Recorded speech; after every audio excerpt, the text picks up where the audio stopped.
could mean that we've started. I'm not sure.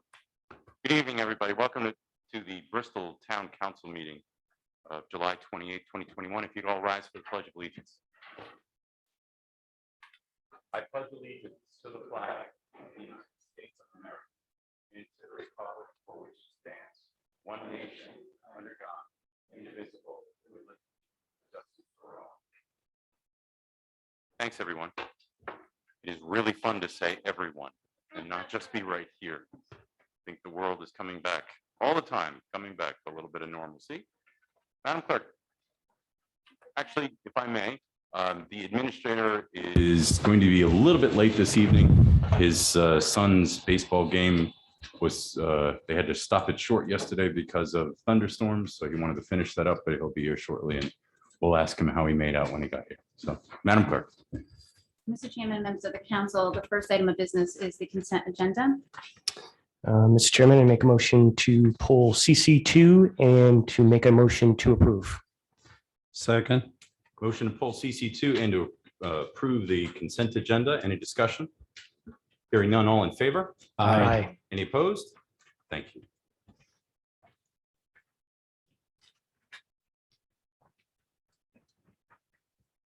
Do you want to discuss? Do you want to CC2 discuss now, now? or- We'll put CC2 at the end of the meeting. Thank you. The next item on the agenda is A1, and this is the town council minutes from July 7th, 2021. Chairman, I make a motion to approve.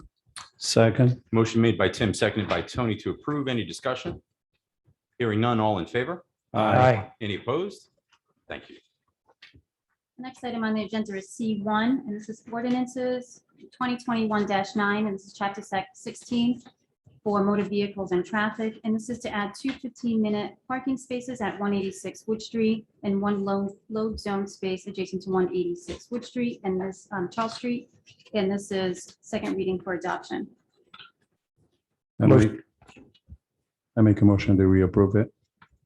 Second. Motion made by Tony to approve, seconded by Tim. Any discussion? Hearing none, all in favor? Aye. Any opposed? Thank you. The next item on the agenda is C2, and this is ordinance 2021-10, and this is for chapter 16 as well. And this is to add 2 15-minute spaces in front of the business located at 529 Wood Street, and this is first reading. Motion to approve the first reading for adoption. Second. Motion made by Tim, seconded by Tony to approve first reading. Any discussion? Hearing none, all in favor? Aye. Any opposed? Thank you. Next item is C3, and this is ordinance 2021-11, and this is also for chapter 16. And this is to add 2 15-minute spaces in front of the business located at 366 Wood Street, and also first reading. Motion to approve the first reading for adoption. Second. Motion made by Tim, seconded by Tony to approve. I believe that nowhere in Bristol you'll be able to park any longer than 15 minutes at the next meeting. This is actually, it's worth taking a moment to say that we've been cleaning up some of the signs and the ordinances. Said another way, there are signs, some of the signs that were out did not have an ordinance to back them up. And this is an effort by many, primarily by our police department, Chief, thank you, to continue to clean up and make sure that the signs coincide with ordinance and vice versa. Any other discussion? Hearing none, all in favor? Aye. Any opposed? Thank you. The next item on the agenda is C4, and this is ordinance 2021-12 for chapter 14, 17, 25, and 28. And this is for amendments providing certain temporary accommodations to local restaurant industries to allow outdoor dining service. This is first reading. Motion to approve the first reading for adoption. Second. Motion made by Tim, seconded by Mary to approve first reading. Mike, Mr. Solicitor, if you could take just a moment, although this is first reading, just for clarity, we're doing this for a couple of reasons. One is the executive order that allows this will lapse on August 18th, if my memory is correct. And also I wanted to make sure that you kind of gave some clarity as opposed to the new law that the governor just passed and how it pertains. Sure. The new executive order allows restaurants to continue with their operations outdoors and expanded operations through April 22nd on their private property. So in other words, if they have a parking lot they own or they have a patio that they own, they can continue, notwithstanding what our local ordinances say about that. They can continue to do business as they have been through April of next year. This ordinance is directed to restaurants that are using public property to expand their business. So these are restaurants who are on town sidewalks or town rights of way, not private. And what you are doing by this proposed ordinance would again allow restaurants to continue with those opportunities. I think it says through January, but basically, so that's the difference between the two. Public property for this ordinance versus private property for the governor's executive order. Thank you, Mike. Thanks for the clarity. Any other discussion? And just to be clear, I don't think we've decided on January. I think we can make that decision at the second At the reading. public hearing- just to- at the public hearing, the just to be second clear. reading, yes, you can Great decide whatever date you want to plug in. Okay, great. Thank you. Any other discussion? Hearing none, all in favor? Aye. Any opposed? Thank you. Mr. Chairman and members of the council, the next item on the agenda is C5, and this is ordinance 2021-13 for chapter 17, and this is for the number of licenses, liquor licenses, and this is to decrease the number of BV licenses from 31 to 30, and this is first reading. So move to consider first reading. Second. Motion made by Tony, seconded by Tim, that this constitutes first reading. Any discussion? Hearing none, all in favor? Aye. Any opposed? Thank you. Mr. Chairman and members of the council, the next item on the agenda is D1, and this is Juan D. Maderas for St. Elizabeth's Church, and this is a request for a one-day license, dancing and entertainment licenses for the Sunday Priesthood Feast, and this is for August 27th, 28th, and the 29th.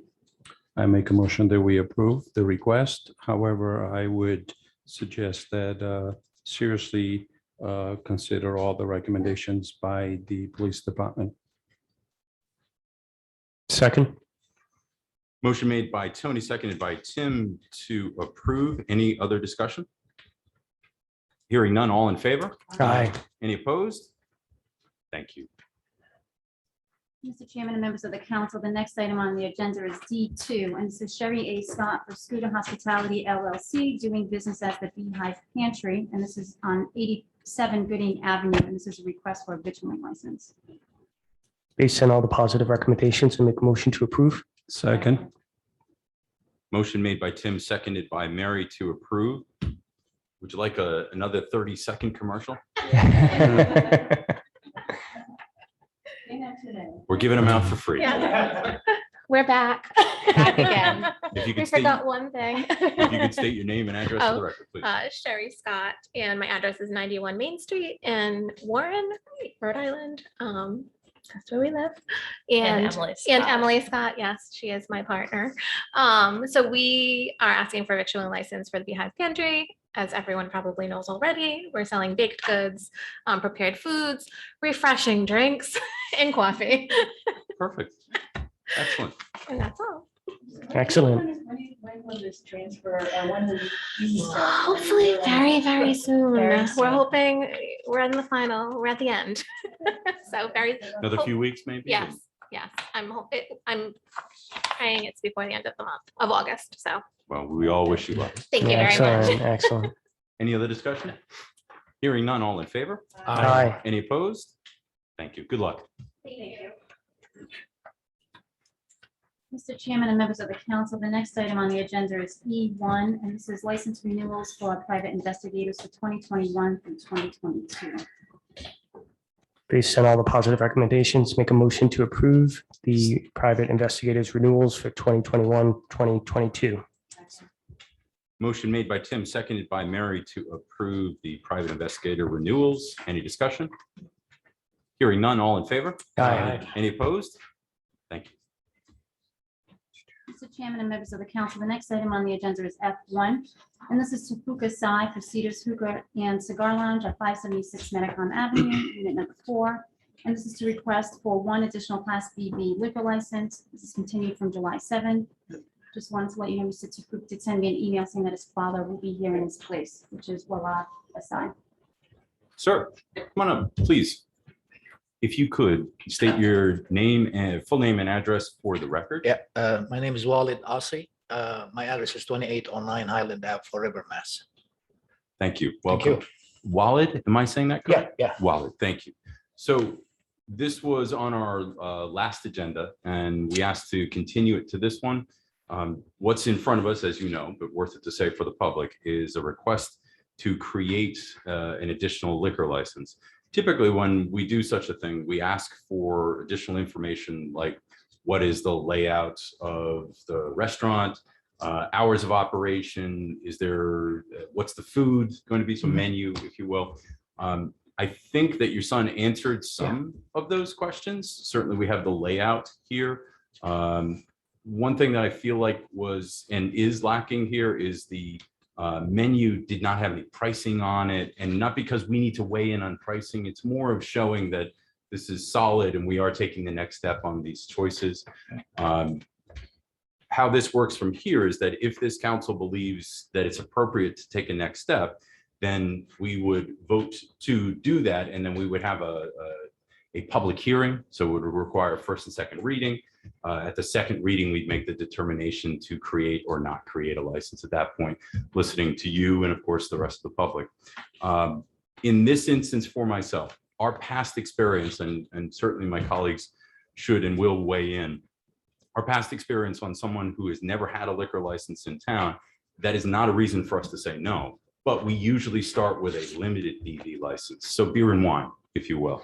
We also, the way this application came over, it shows a 2 p.m. to 2 a.m. closing. And we close at 1, the latest, but restaurants typically are in the 10 to 11 range. We've also done in the past a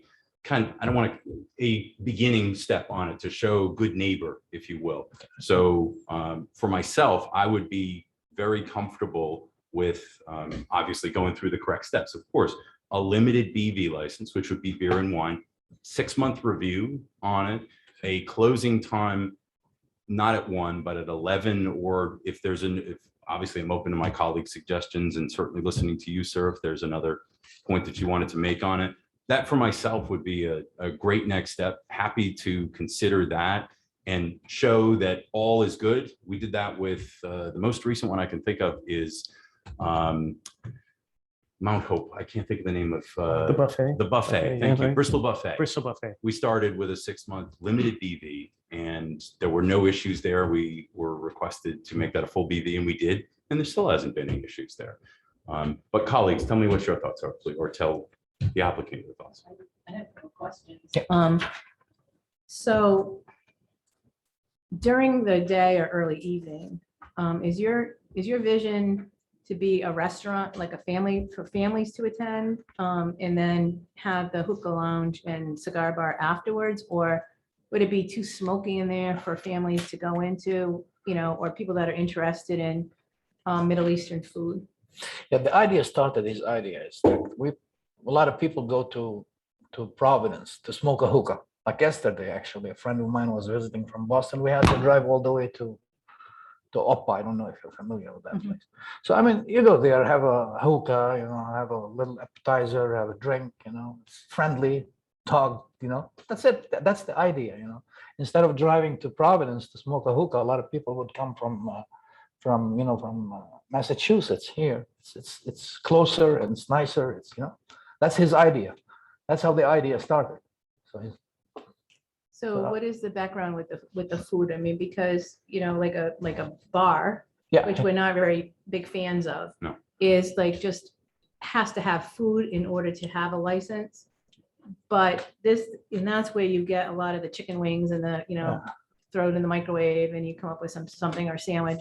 But then I see as you get your house specials, it's more of like a traditional. Yeah, that's what I was Lebanese or thinking. Middle Lebanese, Eastern something food. different. Right. And so, that becomes like a restaurant with an alcohol license and the other things that you may be doing a little bit later in the evening. So does your son have a background in the restaurant business, or does Well, he's there now doing more research and discussing the issue with some experts. because he owns a smoke shop, Yeah, correct? yes. So this is like an addition, an No, not extension? different location in the same plaza. That's what Right. he found. He found it, This is like an extension of his business. It has nothing to do with the smoke shop. No, No, it doesn't. Okay. entirely different. Entirely different. Even it's going to be like a different institution. I mean, he called the name, but the name that doesn't, it's a different thing entirely. Smoke shop has nothing to do with the hookah bar. Hookah bar is something that has nothing to do with, the entire thing of smoke shop, except like cigar and the hookah tobacco. That's it. So I'm not that familiar with very many hookah bars, but I know that there, some spread out around Providence, Yeah, Federal yeah. Hill and so forth. Is there a particular one that he's replicating that he wants to? He can't do a bigger one like that. He wants something like, a little bit smaller, more, like affordable. The places in Providence are big, bigger and more money to invest over there.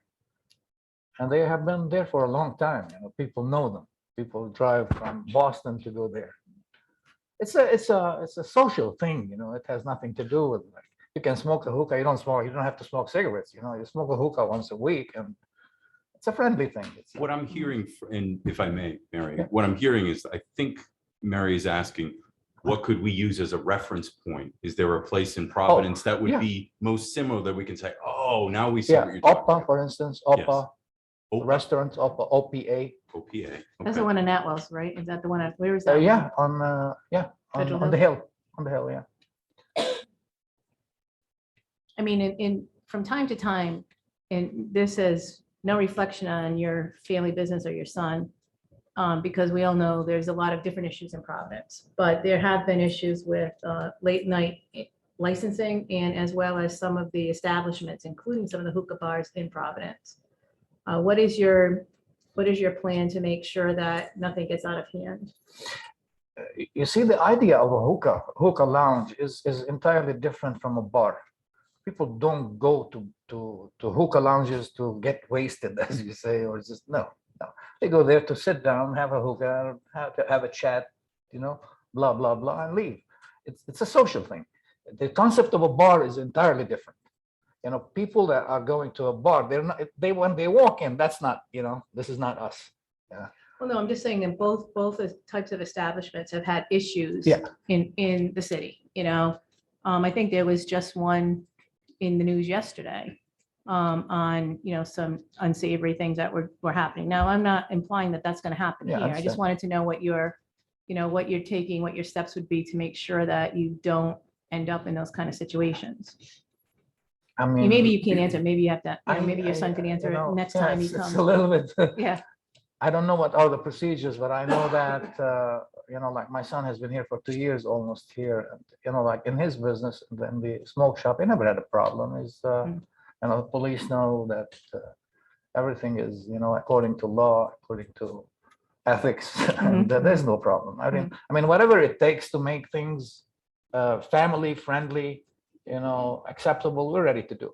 Mhm. He's ready to do it. I mean, it's okay, sorry, thank you very much. I'm sorry that you got put on the hot seat tonight. No, I answered as much as I know, Yeah, because no, I he's got my son. I don't want, like trouble, and I understand the culture of that situation. So, Right.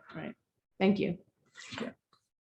Anyone else? I just have a question, Mr. Yeah, Chairman. please. Just curious, are you amenable to the BV limited license?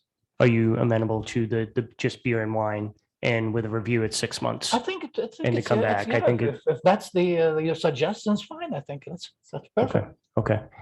And then, could somebody just remind me on the closing time? 'Cause I know What he's was stating proposed? 2 AM, but. There's a couple of things going on here. So Yeah, it's- this is- the application actually says, it's said in a very conversational tone of 2 PM to 2 AM as per town ordinance. Obviously, town ordinance says that nothing is open past 1. So, but I took it as you can hear in the tone of my voice, I Yeah. took it as, this is what we see in other communities. I know Providence is open till 2. It doesn't have to be 2. If the town says 1, well, it's 1. That's, Right.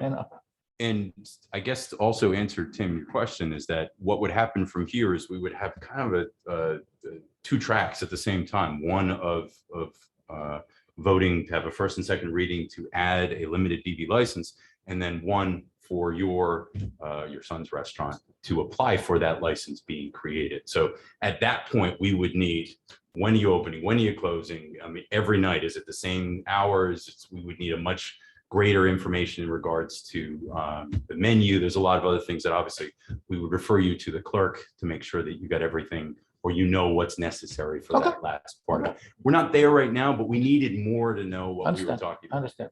Fair I enough. hope that answered. Yes, thank you. Thank you. Anything else? So I just have one other Yeah, go ahead. question. In terms of like the menu, are you thinking of like doing a takeout? Like, will there be No, takeout and no, things no, like no, that? no. Okay. So it'll be like really small. His vision is, I mean, is not just like a regular restaurant. It's more like snacks and appetizers when you're having a beer and smoking a hookah. That's the idea. You don't go to a hookah bar to eat, And I got to tell you, that is a concern when what you just said, and we don't want a bar. No, it's not. And I know, I understand, I see. and I know you're trying to make that distinction there, but a restaurant to us is a food establishment first that serves alcohol, not the other way around. We can do that. So We can skip the bar. I mean, I can tell them to skip the bar, forget about the bar. If it's gonna be an issue, just. I didn't mean to interrupt you, Councilman. No, I think you answered my question. Thank you. I think that you probably want to, I mean, to me, if it was just going to be like snacks, it would be more like a tapas bar, like a tapas place with like different kinds of things. But here you have, and I think that was maybe a little bit of concern because the menu that you have drafted here is kind of like all over the board. You've got your sandwiches and your quick kind of stuff that you might have at a bar. And then you go into the, salads, and then you go into the house specialties, which are all of these sort of Lebanese foods, which, a lot of us would be like, oh, I'd love to go try that. But if not, so that maybe that's a question about the takeout, because they're probably not going to go to smoke a hookah. But, that sounds like really interesting because that's not something that we have lots of ethnic restaurants. We don't have Middle Eastern Really? here in Bristol. So I think it depends on like what you're looking to do, so that's I think why some of the concern is like the menu is all over the board. So if it's a bar like that we have in town, which we're not interested in more bars, that's what they're serving. They're serving, chicken nuggets and a quick sandwich and French fries, nachos, things like that. But your menu is like a little bit broader than that. You have to start with something, he doesn't know what people are gonna like, like you think you have hopes with a certain Lebanese food and people don't like it. It doesn't, you gotta try, you gotta keep trying. it should be clear that we're not picking the menu. It's not about, No, we understand. obviously I understand that understand. the business, you're going to figure out what the customer wants and what's best for them and for you. It's more about what does all of this stuff kind of paint the picture as what is the establishment? And I think some of your explanation has been very clear. Thank I think this kind of, we would need clarity. We want to make sure it's not a drinking establishment first. Definitely not. and a food He's not looking establishment second. That would be for the a best bar where you get wasted and no. Okay. He doesn't even drink, just, Chief, you gave us a couple of, you gave us a recommendation on it, but I know that you and I spoke earlier today. You looked at the area. Could you speak a little bit about what you saw there and what you shared with me? Yes, Mr. Chairman. After the petition came in, I physically went to the bell tower and did go in to his son's establishment at the Cedars Vape Store and Smoke Shop.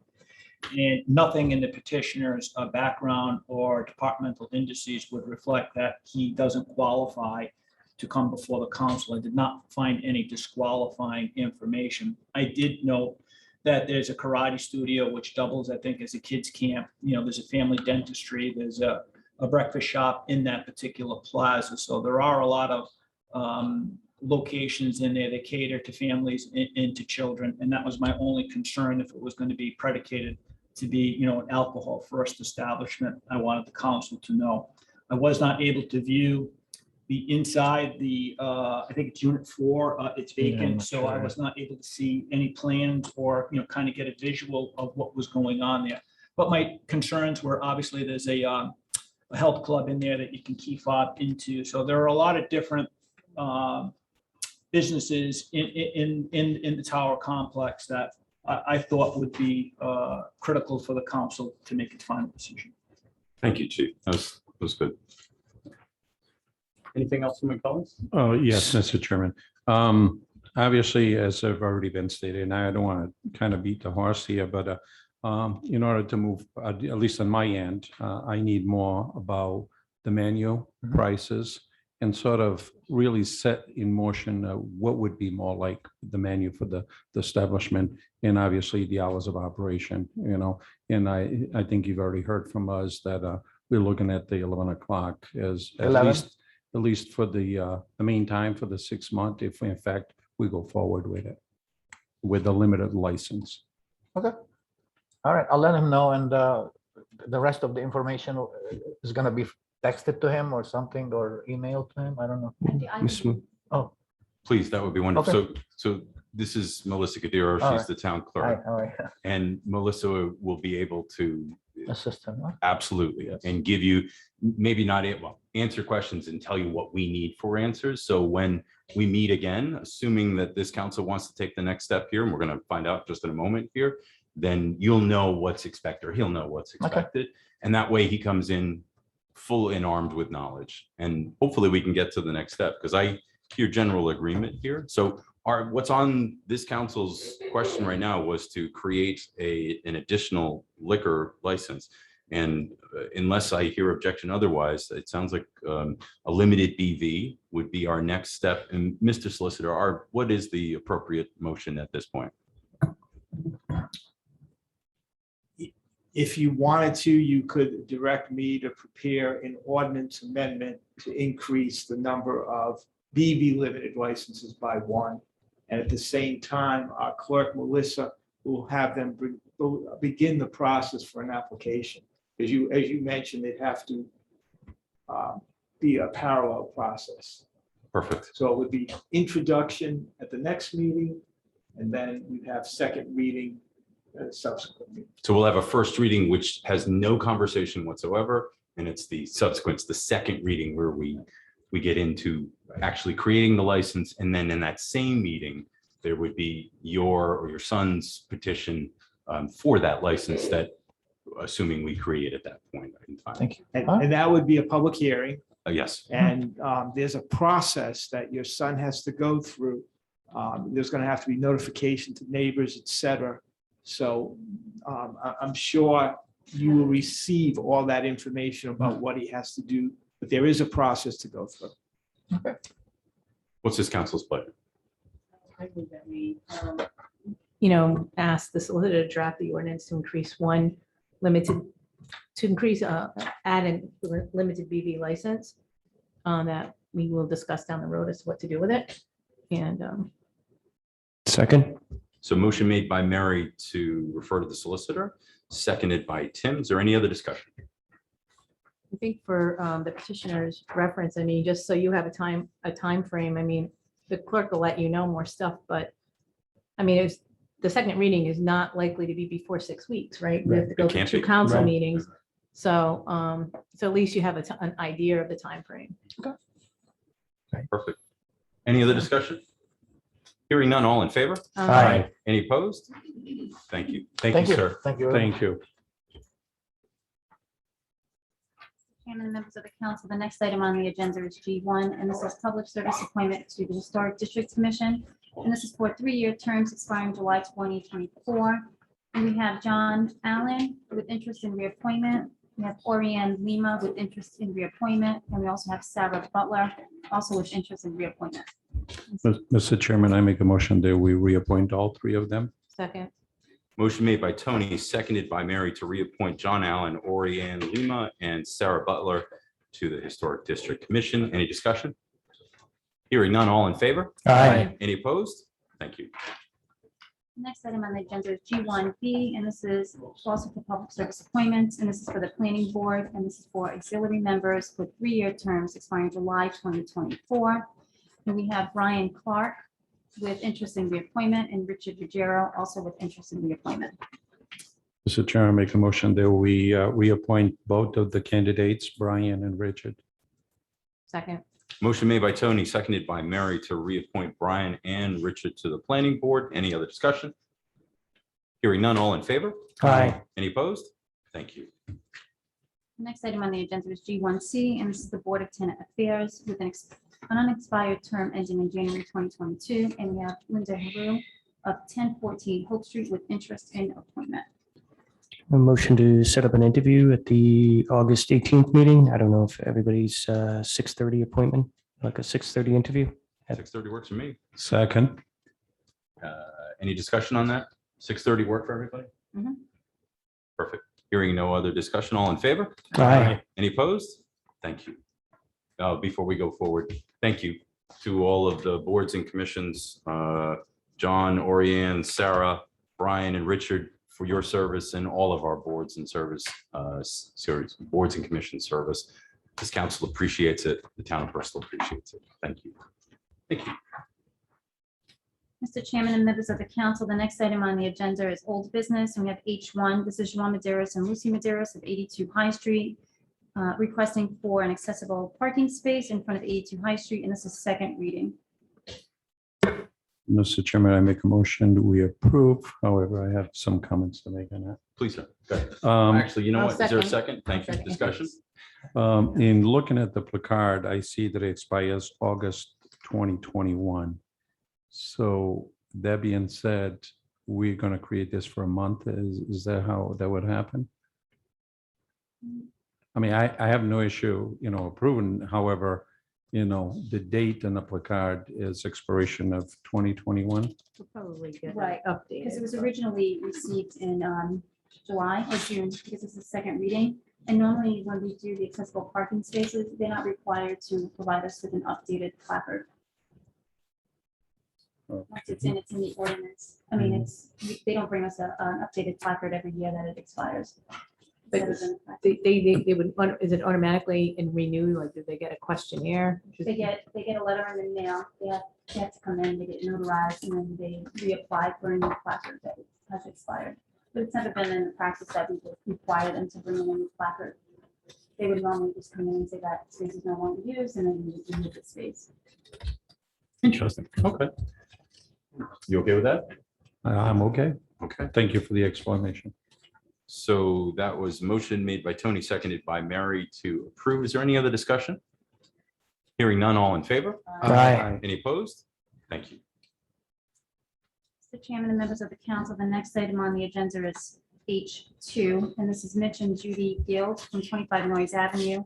And this is a request to move 4 feet of parking space across from 25 Noyes Avenue. This is continued from May 26th. This one also includes a conclusion of the study for Noyes Avenue. Chief, I understand you have a video for us again that you'll be able to share, but before we see that, actually, was there anything you needed to add before we see it? I kind of bifurcated the two issues. And as you know, we did recently vote and approve to make that a residential parking permitted area. So while my recommendation is not to grant the parking block or to remove that four feet from the existing parking block, which is on the roadway, I do believe that the work that the council has already done will help this particular situation by limiting traffic that's going to be on the roadway. However, the program that the police department has adopted, officers who did go there with full-scale SUV vehicles, one on the adjacent to the driveway, one backing out. The officers, while the road is very narrow, I'm not here to contest that there are challenges with backing out of that driveway, but it can be successfully done without more than 3 movements of the vehicle. So based on that, the video will speak for itself that the owner is able to exit their driveway with reasonable ease. So let's pause there just for a moment and let's see that video, please.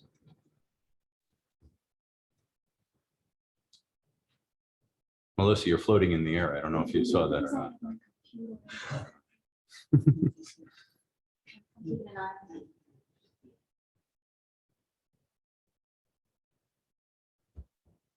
Okay,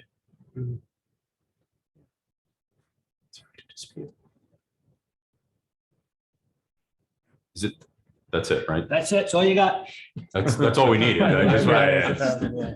Last time there was like 2 videos and I just don't know if you did multiple. I'll points of just view. add that this is, the second time that I've denied a resident. We do understand that it is not with great, we do realize that it's a historic road. It's a very narrow roadway, 16 feet, I think 6 inches to be exact. We do know that there's some complexities with it. But like I said, the council did take some steps to making less traffic and parked vehicles on the road.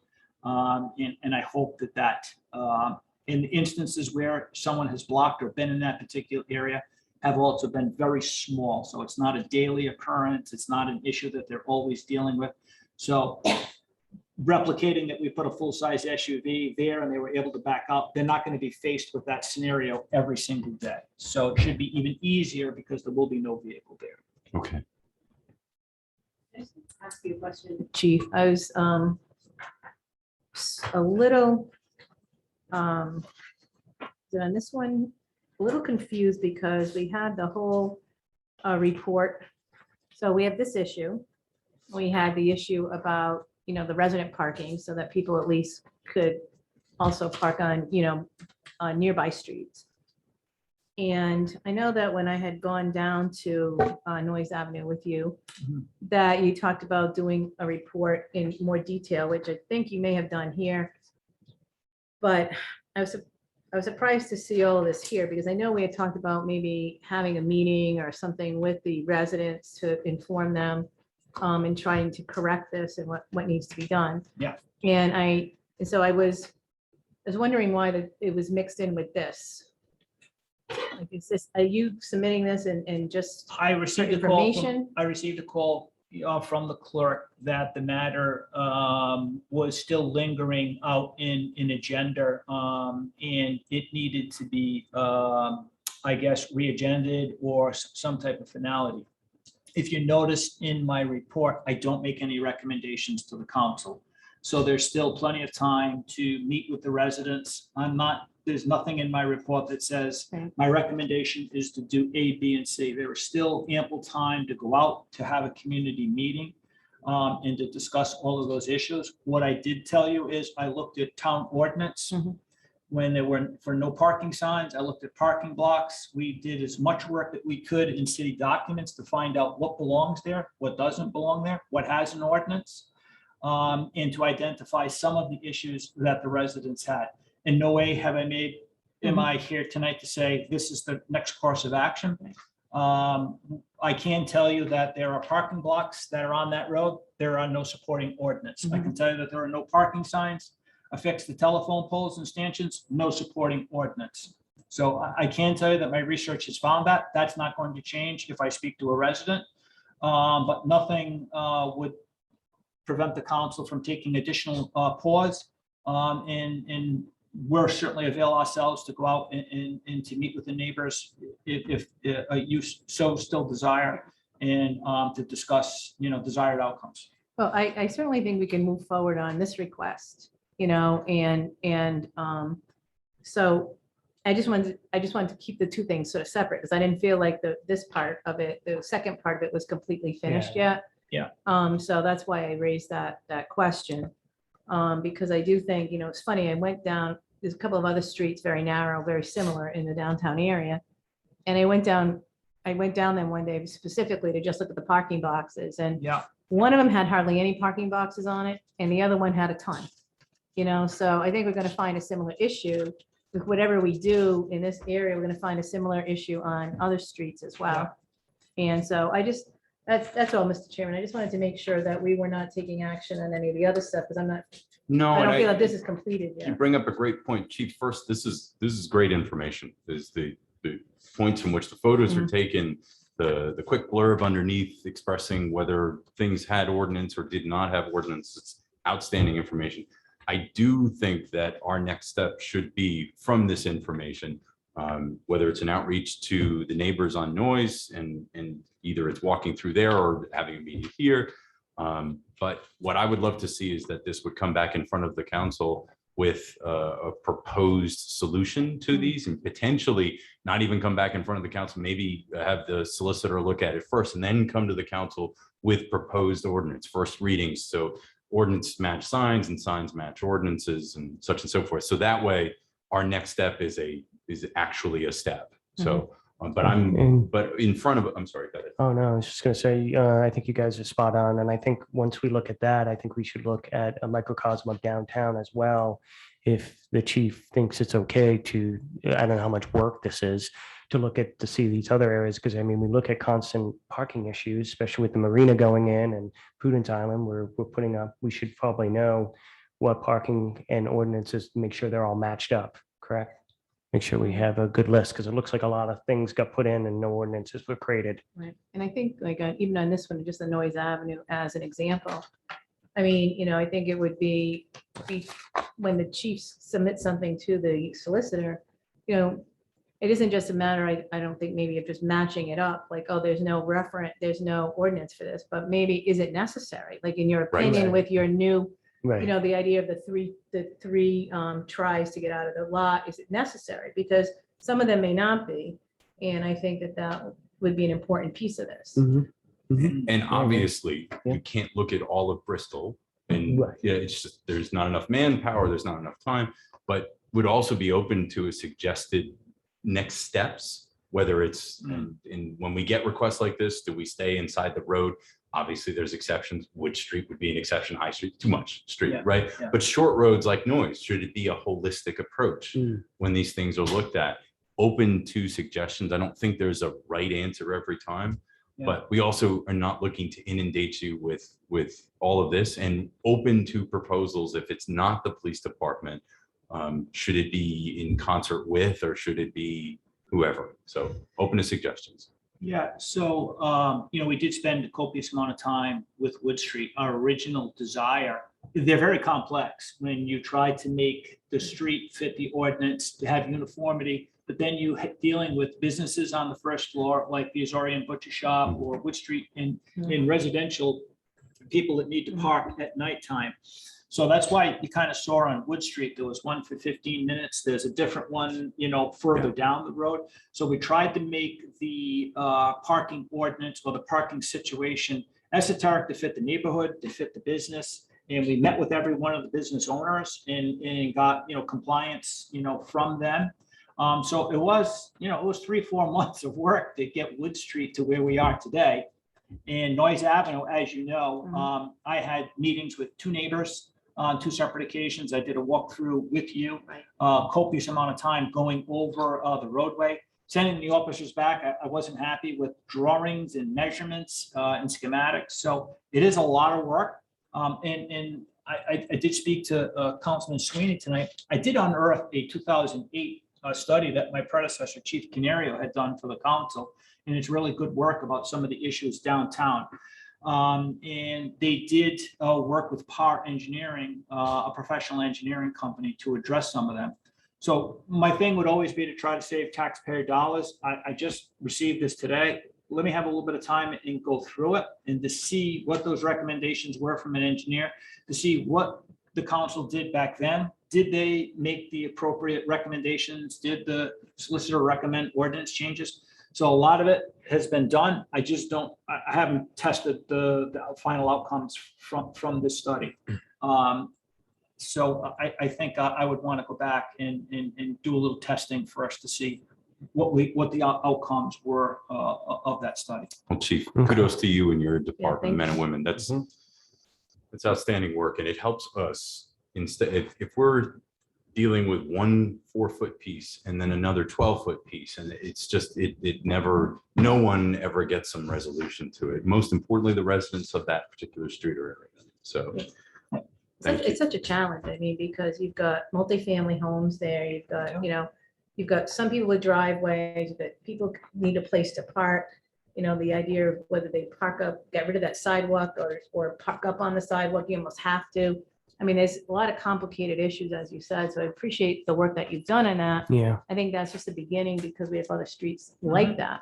Yep. But, you know, so I appreciate all the work you did and taking me on the walkthrough as well. Thank you, Chief. So with that, I mean, I'll Thank just you. take the recommendation of the police chief that we deny the additional 4 feet on the parking box on 25 Noyes Ave. Second. There's a motion and a second to follow the chief's recommendation and deny the request. Is there any discussion? Hearing none, all in favor? Aye. Any opposed? Thank you. And I think we should have a part 2 of that to refer. Yes. Go ahead. To, continue the discussion and the report from the chief police department and whoever else you need to bring involved, if it's DPW, whatever, to get a resolution at the big picture of Noyes Avenue, what we need to do, and then to take it from there as well. I'll So sec- that's part of my. Second. That's, I don't know, that's either a separate motion or. That's part a of my separate first. motion, but it's part Okay. of this agenda item. Yeah. How's that? Okay. Yeah. A good one. So we had a motion made by Mary, seconded by Tim. I won't repeat the whole motion. Is there any discussion on this? Hearing none, all in favor? Aye. Any opposed? Thank you. Thank you, Chief. Thank you. Thank you. Mr. Chairman, members of the council, the next item on the agenda is H3, and this is the compensation package for the town clerk and the town administrator. He knew we were going to talk about it, so he just got here. It's impressive, Steve. Nice job. All right, can I just take a moment and ask how your son did? Yes, so our 8-year-olds, King Philip Little League All-Stars, they won tonight, so Nice. Congratulations. there's 4 teams left, and then we play Barrington tomorrow night. All in right. Pawtucket, so Outstanding. You'll beat him. You'll beat him. How cool is this small town that we take a moment, right? Isn't that- It's neat. So we are on the compensation for the clerk and the administrator. I'll remind everybody how we got to this moment.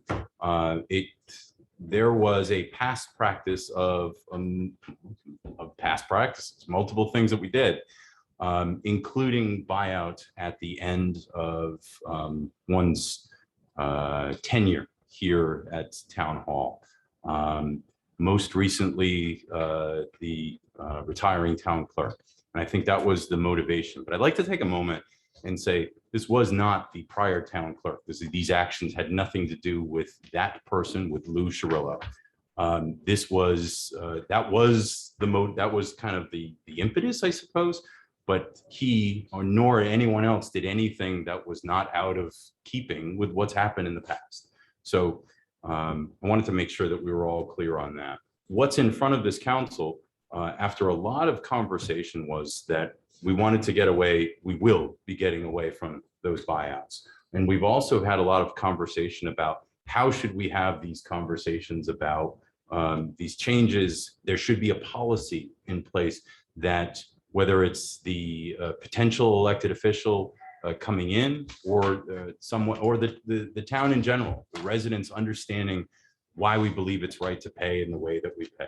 So what's being, with all that discussion we had at our last meeting continued to this one, we had a memorandum from our solicitor and also a recommendation sheet from our town treasurer.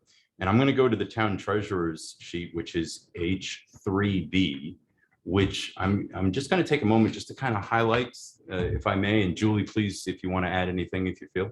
I'm going to talk about the things that are this, actually, there's almost all of it is the same. Salary with, I'm going to start with the administrator because he was listed first here. Salary, which is 95.5. The proposed change, and I'll take a moment, when I say proposed, I mean next election. So that means that nothing changes in this current term. It was suggested by our HR, Chris Jocelyn, and honestly by many people, the solicitor, the treasurer, and I think my colleagues too, that it felt inappropriate to change midstream. So nothing will change this time, or that's what's being proposed. This council will ultimately make a final decision. So next election or proposed is the same thing. Okay, so the new person there, whether it's the current 2 people or 2 new people or whatever, salary 95.5, and that would not change. It would be biannual, and the charter currently says that the administrator, if we change the administrator pay, it has to happen in this election or this term, if you will, for the next term. So you cannot change it in the current term. And the idea behind that, I think there's a recurring theme, is that it's not about the person, it's about the position. And it gets rid of, hopefully, the politics out of it. Longevity would be, the current administrator is opted out and it would not be available as proposed. So in next election or next term, not available. Medical would be available. And it would be based off 20% if applicable. I think the term if applicable means it's non-union employee benefits. So if non-union employees at that time are paying 15%, then that's what it would be. If it's 25%, then that's what it would be. So it would move up and down with the changes there. The buyback option would not exist. Buyback is if you don't take advantage of the healthcare, then currently there's an option for employees to get a check back for that. That would not be available to elected, full-time elected. Pension participation is no change on that. OPEB is also, there's none currently, but if you qualify for it, it would be yours or be available to you, and that's actually state law. Sick vacation time, opted out, sick vacation accruals, I apologize. Opted out currently, and I'm talking about the administrator seat, and there would be no change. There would be no accruals, or at least proposed, for the next term. Life insurance is policy from the previous position, that's the current administrator, not available is being proposed. I'd like to take a moment and say, I know that Councilman Perrella had mentioned this and others had mentioned that the cost was minimal. I have personally no problem with that being included. I don't think it was a huge difference, and it seemed like a value to both elected officials. I'm off to the clerk now. Salary currently is $90,587. Proposed would be the annual budget. That's how we do it right now. It's based off the annual budget. Side note, I'd like us to consider following course with how we pay the administrator seat. And next time we look at charter, we follow along with the clerk. And what I mean by that is whatever, we would have to make changes in this term for the next term. Again, removing the political and personal activities of it.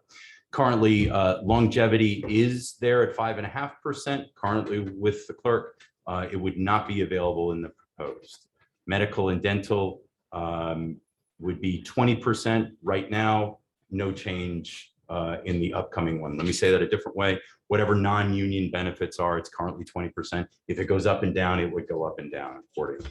Pension participation, no change, the state plan member currently. OPEB contribution is the same as it is right now, wouldn't change. Sick vacation accruals opted out currently, and no change in the future. Life insurance, again, not available, suggested or proposed. I think it should just be included. That's what's being proposed to us. I have no objection. That's in line what I believe is correct on this, colleagues. So I just have a quick question to clarify on this sheet. It says sick vacation accruals opted out and then no change. So it's no change from the opted out. So that's It a great should- point. It should say not available. So Julie, could you clarify that? And I think you are correct with Okay. that. Yes, you are correct. So it should say. Okay. See, I yes, said correctly, and you yes. did. That was wonderful. Because I noticed on the town administrator, it says, what confused me is it said longevity opted out and then not available on the proposed. And so Correct. it It was wouldn't be kinda- an option to opt out in the Okay. future. Yeah, it just wouldn't be available. Okay. Yeah, thank you. Great point. Thank you. Anything else in clarity wise? Right. The 20%, I believe that's the co-share of the premium, correct? All right. Please. Just a couple of thoughts. Number one, on the health insurance buyback. I think we discussed it the last time that, by not being able to buy back that for like 2,000 or whatever it is, it sort of encourages people to just take a second insurance plan. And I know I've been encouraged in that situation myself. Well, I'm just one person. If you have a family plan, that's another $20,000 that you don't need to spend. And I just think that's a mistake going forward not to be able to do the buyback. I think all the other employees are entitled to that. And I think that's just like penny wise and pound foolish, in my opinion, on that. So The life insurance definitely, it's, I think it says here 200. It's not very expensive. It's a very inexpensive piece. I think we can go with that. And then the longevity, I don't know if you want to come back to the longevity or not, but Well, actually, let's answer, you made a point in regards to no buyback. Julie, could you speak to that? It's my belief that to kind of take two insurances would be cost prohibitive to the full-time elected official, meaning if it was no copay, I think it would be easily get there. But what is 20% of a family plan?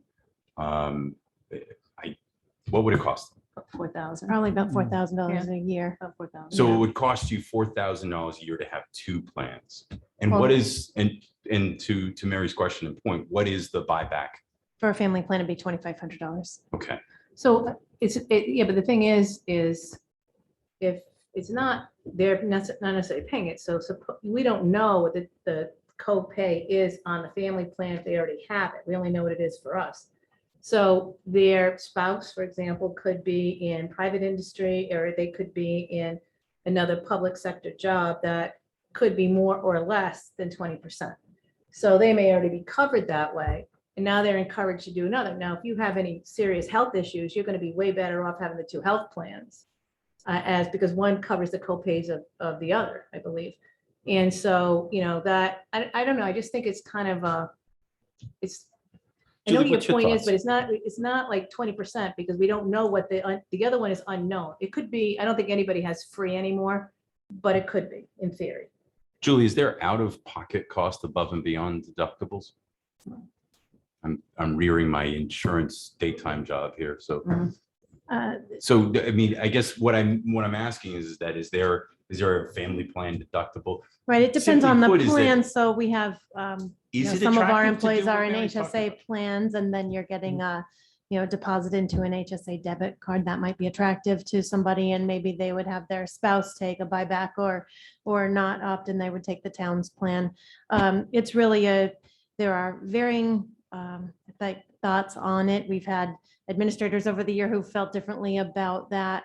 Some like the buyback, some don't. I think it's sort of just depends on where you sit. So, and it depends on, it's so unique to each family's circumstance, what their spouse does, which plan they're taking, which plan is an option for them. Obviously, it's a whole lot cheaper if the $2,500 would encourage them to not take our, $20,000 plan or $18,000 plan. But there's no, it's not like you can say that would for sure be the case either. So there's no See, really for- good, clear answer. I don't believe For in it. myself, I think we offer it. If you want to take advantage of it, please. And if you don't. And if Mary's logic or if Mary's question if there's reason to go that direction, I'm happy to. But in my experience, I don't see that. I'm not saying she's wrong. I'm saying that I haven't seen that. Does anybody want to weigh? If there's any thoughts on that?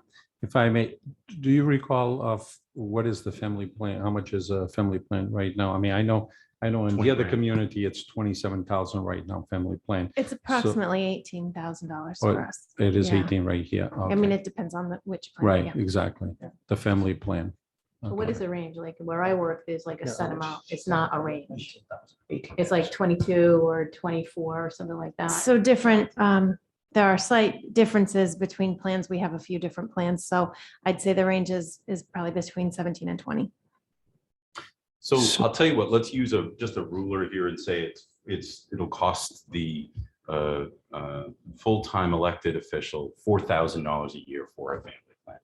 And I think that's we can use that. And whether you can make your own mind up, I suppose. Do you think that's enough to dissuade double dipping, if you will, or using two insurances? Double dipping is the wrong word, I'm sorry, but the using two insurances. So I guess that's the question. But what else? Julie, I just had a quick question. Just with the projections of medical costs, and we've seen they continue to rise and rise, even where I work. Do you think that the buyback would be a more economical savings for the town of Bristol if we offered the buyback? I'm just thinking because we're proposing prospectively, right? We're not talking now, we're talking prospectively. So I'm just thinking about what are the next couple years going to bring? And so you have somebody that's walking in, they're a newly elected candidate, and they have an option to they have an option to do the buyback, or if they don't, then they would have to, and they have a family, it would be $18,000, right? And they could do both. But if they could take the buyback and just be on their spouse's plan, if I'm understanding correctly, right? Correct. So I'm just trying to think projection wise rather Right. So than. we see, it's probably, we've been seeing but from 2 to 5% increases, not, our insurance pool with the trust. They've been able to hold our rates down pretty well. I think probably the question is still that fundamental question that Nathan said, is $4,000 going to change somebody's mind? It's So so funny that's because really- I'm looking at this so differently, and I think we offer it. If you want it, and it's a great plan, and it's better than your spouse's plan, then outstanding. This town has done some great things to lower our cost of insurance, including automating the trash pickup. So we have less issues, less of our employees being hurt. To Mary's point, that means that this is an attractive program. I just signed up for new healthcare of a company that bought my company, that bought the company, that bought the company. And when I sign this paper and I look at these numbers, this is a wonderful deal. So I look at it and I say, good for you if you can take advantage of it, because my God, mine's more expensive than this. So, and I think it's outstanding. I'm not complaining. I think it shows good management on it. But the question I think we should use, unless Julie, please disagree, is if we use 4,000 as a base on this and say, and then you and yourself can say whether you think it's enough to make it work or not. For myself, I'm looking at it as we offer it. You want to use it? Wonderful. This is what it costs. If you don't, no problem. So that's my own personal. But Mary, you wanted to bring up about the longevity too. Well, I just wanted to finish. I mean, I don't know where other people stand about that. I mean, the longevity is I think a little bit more of a complicated issue in the current situation. So I just want to say that in general, if there's one thing that I would want to see go, it would be longevity, because I can't understand the concept of longevity when you're running for elected office. You want to continue in the position, so you keep running for the office. But in this particular case, I wrestle with the fairness of lowering someone who has been in this, because everybody, like, she went into the, you ran for office, you knew what everybody else was getting. So that in prior situations, people took their longevity, like our former town administrator who was clerk, took that longevity with them to the new position. And so you have that expectation. So even if your salary increased by a huge percentage, you still have that expectation that you're going to have that.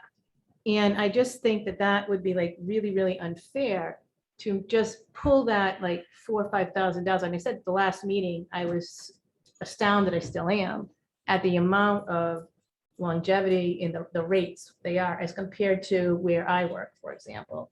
So I think that is like unfair in this particular situation. I think going forward, knowing like elected officials should not get longevity, but I'm not sure how to handle it in this particular case, whether it's not going to start for another, until the next election. Number one, do you kind of then just say this person is exempt from that because she came in with the knowledge that she was going to have this, and what would happen if you took that away? Or do you then look at something like maybe over time a phase out, so you're not pulling like 5,000 or whatever the amount of money is at one full swell? I mean, I think that's really unfair to all of a sudden say your salary now is going down by 5,000. It's a lot of money. I was saying where I work is the maximum you're ever going to get is $1,800. So that's different than 5,000. That's a big chunk of your income. So I just wanted to raise that point. That's the biggest struggle I have with all of this. I mean, I think the issues with, the healthcare buyback and stuff, those are kind of small issues, although I do think they're important. But I do, and I also want to make sure that we understand, and I think Nathan and Tim has said this, whatever we're doing for the future. So we've got kind of a very unusual situation right now. We have, we've had a couple of administrators. The last couple of administrators have actually have been retired from other public positions. And so they had their pensions as well. And we've had a couple of cases where people have gone from one position to another. And so this is sort of, in a way, I don't mean it in a bad way, like a little artificial, like this is a little bit unusual circumstances and is maybe going to be common for Bristol. Maybe it isn't. I don't know down the road, but so I think we have to kind of think about all of those aspects. So that's my struggle on the longevity aspect of it, because it impacts one person who, and everybody else prior to that person had kept their longevity if they went from one position to the other. So I think your heart is in the right place. I think where you're coming from is honestly, I think it's coming from caring. I do. Where I struggle is that we're making a decision for the person who doesn't exist right now. And I don't think we can make a decision on current. So it's got to be based off what it's going to be. And it may be you, Melissa. It may be you, Steve. And for both of you, I hope you run again and I hope you're successful. But our decision needs to be based off the seat. And I believe that one of the benefits here of, well, removing the longevity is that it keeps it consistent and it keeps it even and fair. Let me be clearer on that. Give you a scenario. A clerk from Marlborough, Massachusetts, first thing I thought of, there for 30 years, retires and moves to Bristol, runs for the seat. Melissa decides she doesn't want to run anymore. She didn't run against it, or him. And they are elected. They're 30 years experience. Do we pay longevity on it? They have 30 years. The answer is no, right? Because there is no longevity. What is the longevity for? We talked about is rewarding the time and the knowledge base that you have.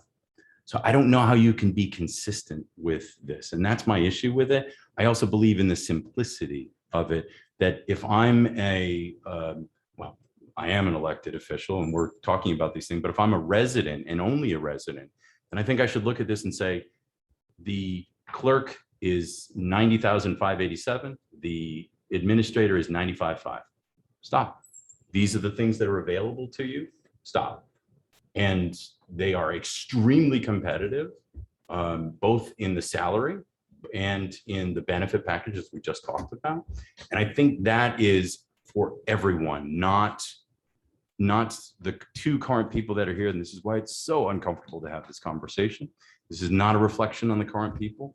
But I think that's the challenge. And I think that we need to make a decision on the person who isn't there. Well, And I don't know how we do that and have longevity as a floaty point. Well, I don't think it's a floaty point. It's only a floaty point in one particular case. Okay. So I think that, like, so I don't agree with you on that, because when you use the example of this person from Marlborough, Massachusetts, 30-year person, do you give them longevity? No, they're not in your system. They would already had longevity potentially in their other system and in their other job. They may very well have, retirement benefits that they're living from as well.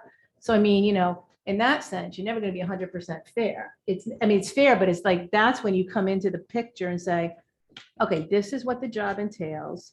This is what the compensation is. This is the public service aspect of it. And this is what, and I'm going to make the decision to run for it. I think that's where that comes in. I think it's a little trickier when the expectation, when prior practice was that people kept that longevity when they moved from one position to the other. So to me, I see this as a one person limited situation. And I don't really know, and maybe Mike could shed light on it, if you were, like, I don't know if a court were to rule on that. Like, I'm not sure if it's always been this way. And then all of a sudden you're told, well, sorry, we're not doing this anymore. Because usually, with the only exception I can think about, and this is a really bad example, is the pension plan in Rhode Island that, didn't sort of keep anybody in.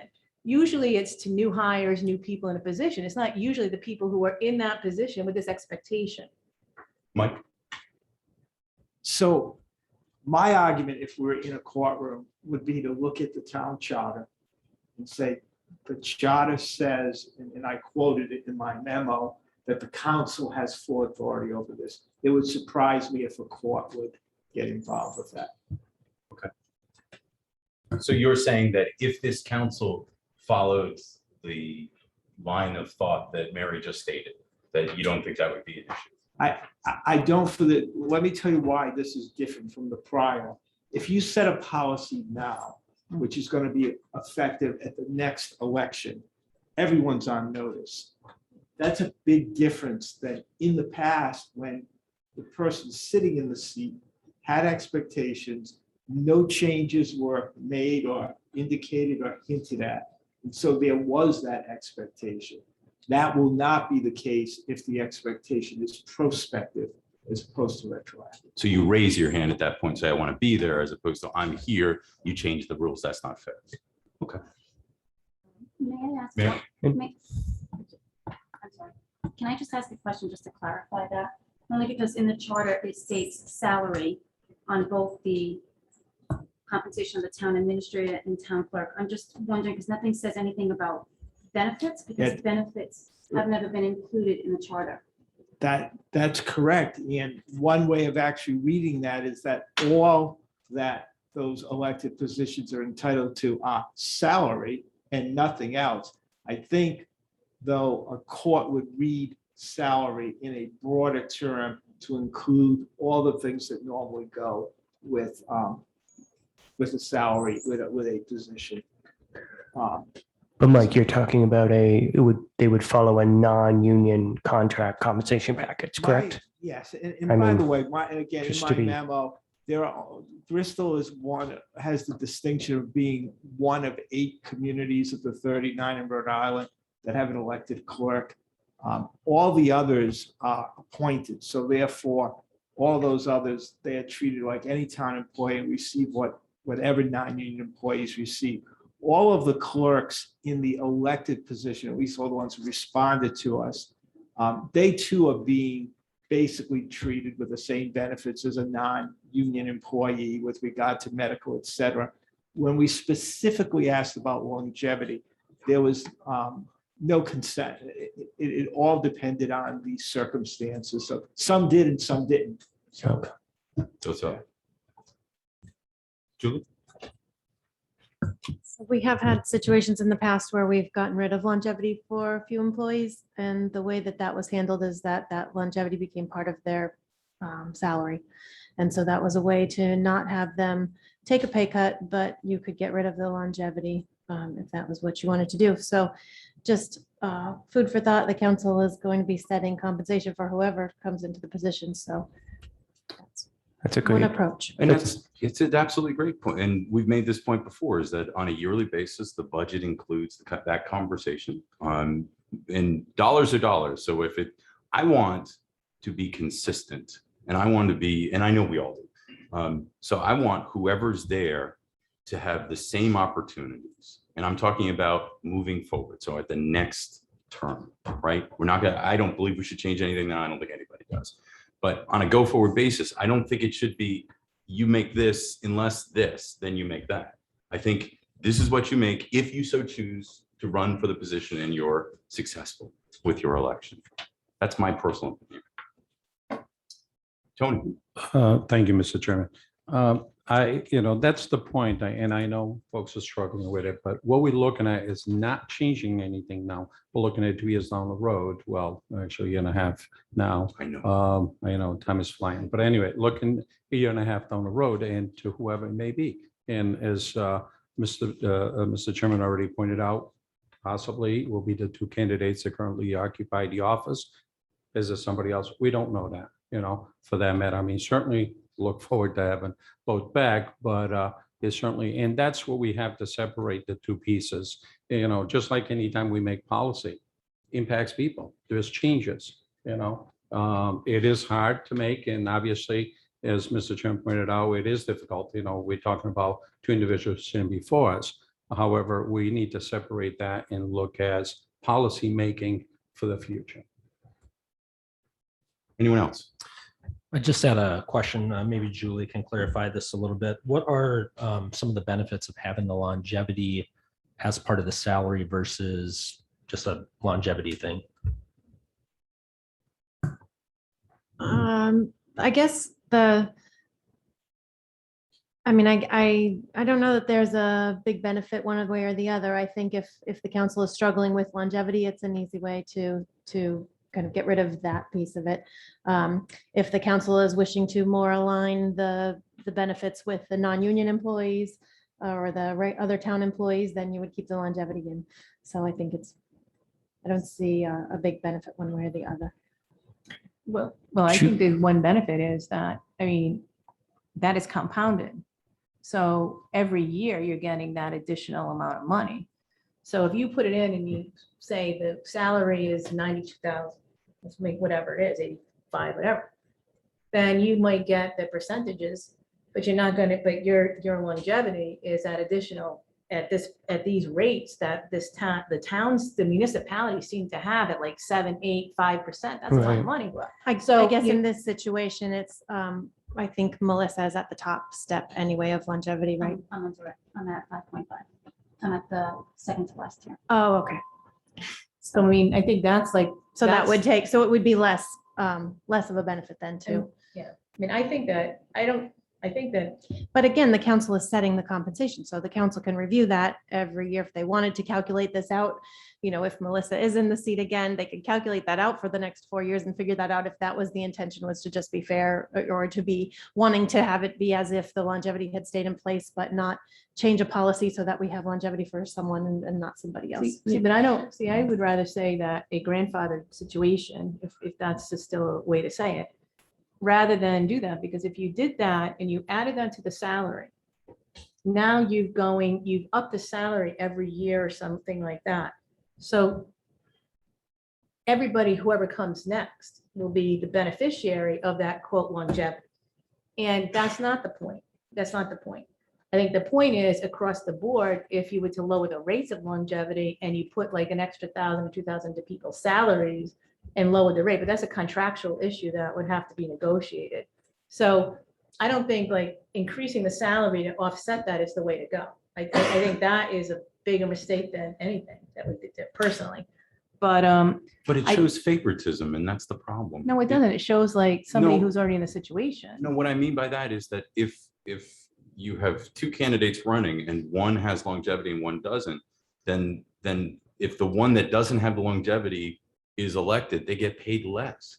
That doesn't make sense to me. I think we should be, I don't want to beat a dead horse. I think we Yeah. should be consistent. And I think we all, so I'll tell you what, how about if we do this? I'm going to pull out longevity out for a moment. Is there any disagreement on any other point? Well, I think it's just an answer on the buyback issue, and then we agreed on the life insurance, right? So buyback was the question and longevity. Everything else okay? Mhm. And we all agreed Yeah. so far that we were all okay with liability. I'm sorry. What I wanted to say was life insurance. I apologize. Everybody's okay with that? Yeah. Okay. So let's pull the easy one first. We can have separate vote if you'd like, and we can have a vote on the buyback, and then we can have a vote on the longevity, and then a vote on the total. You'd like to do it that way? Everybody okay with that? Or we can just do the whole thing? I'm open to ideas. I personally would just like to vote on the whole thing. But I'm open to suggestions. And if I hear none, then I'll just break it up. I would say go with the whole thing. Okay. Okay. So could we have a motion with the proposal? I move that we approve the current proposal from Julie. With the exception of include or offering life insurance, correct? Correct. Any clarity necessary from anyone? Okay. is there Okay, a so second? this is not on the longevity or. So this Yeah, would not, Okay. so the motion that's being made Not would not including- include longevity. Okay, but it does include the buyback.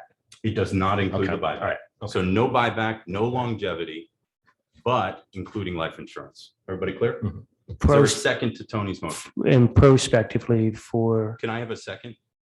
A second. second. Thank you. Please, Tim, go ahead. No, I'm just saying, and then this, again, this would be a prospective. So great point is that prospective. So next term, not this term, current practices would apply through this term. Okay. Any other points? Okay, hearing none, I'm going to say it one more time, just so we're all on the same page. So motion made by Tony, seconded by Aaron, was to follow the proposal made by the treasurer with changes to life insurance. So let me say it this way, is that life insurance would be available to both full-time employees. Did I skip anything anybody wanted to do? No. Okay, hearing none. All in favor? Aye. All opposed? What? Yeah, I'm voting aye because, but I want it on the record that I don't necessarily agree with those particular points, but I mean, overall, I'm not gonna not go forward with this because we have to make that policy decision going forward, so. Thank you. Just Aaron? for clarity, real Please. quick, this is not Please. my proposal. It was a proposal brought forward from the town solicitor, just so with Yes, everybody's clear. thank you. The proposal. It's a Nobody proposal wants- of H Judy knows. 3B. How's Nobody that? wants to go So- after Julie. Don't Okay. come after me when you don't like the outcome. Mary, you gave away my. Appreciate it. Thank you. Go after Mike. Okay, The lawyer's always the bad guy. thank you. He filled in the numbers. So I want to clarify this one thing Please. for myself so I can write this down. So this Absolutely. is to not include, the new policy would be to not include any buyback for medical Correct. and no longevity prospectively starting the next election. The next term, correct. Okay. Do I get to speak on this at all since it affects me or? Well, we already voted, so I mean, I'll tell you what, you could do it. if we could is that unvote. we talked, one moment, Council. Sorry. If I may, I mean, I understand, Melissa, what you're saying affects you. Right now, there's no change. This is going for the future election. So I'm not quite sure how you're personalizing this. Well, because, I'm sorry, because the chairman did say that you wanted things consistent, You will- even and fair. I'm going to ask you just to pause for a second because I want clarity from the solicitor where we are at this moment. So obviously, you've already had a vote, Yes. but obviously also, if the council still wants to hear from Melissa, you can hear from her. Do I need to make a, do I need, No.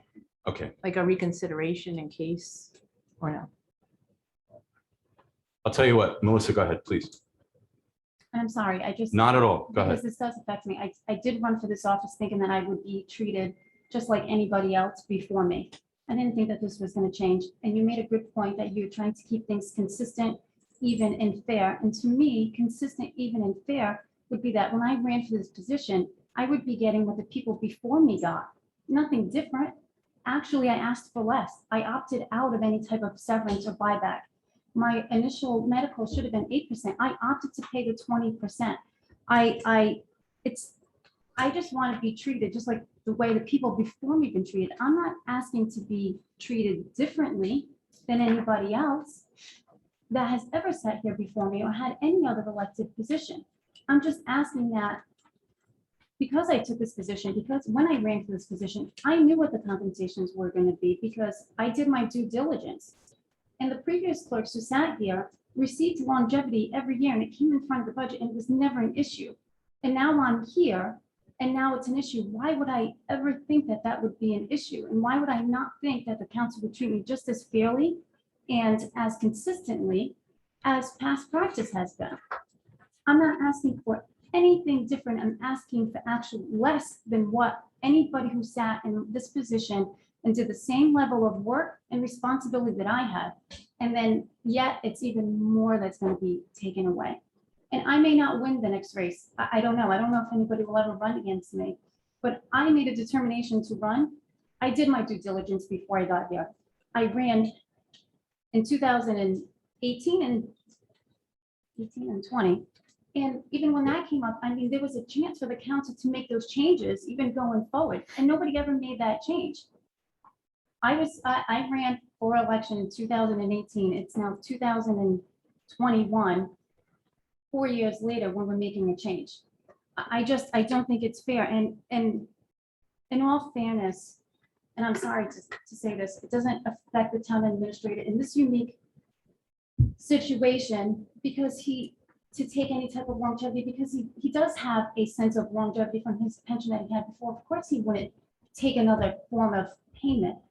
He would be right not to do that. But for me, and I don't mean to, I'm not trying to be disrespectful, but I think that if somebody were sitting in a town administrative position where they came in here thinking that they would also have a form of longevity like anybody else before, that they would expect that too, and the argument may be different. That's all I'm saying. I just want to be treated, like you said, as consistently and as fairly and as evenly as the people who sat in this position before me. I'm not doing any less amount of work than anybody else who didn't, who worked and sat here before me. Steve? Yeah, I'm sorry, but I think since my name was brought up, I have an obligation to defend myself. First of all, no, I'm not. I don't think I should be entitled to longevity. And I went down this road last meeting relating to this topic. This is an elected position.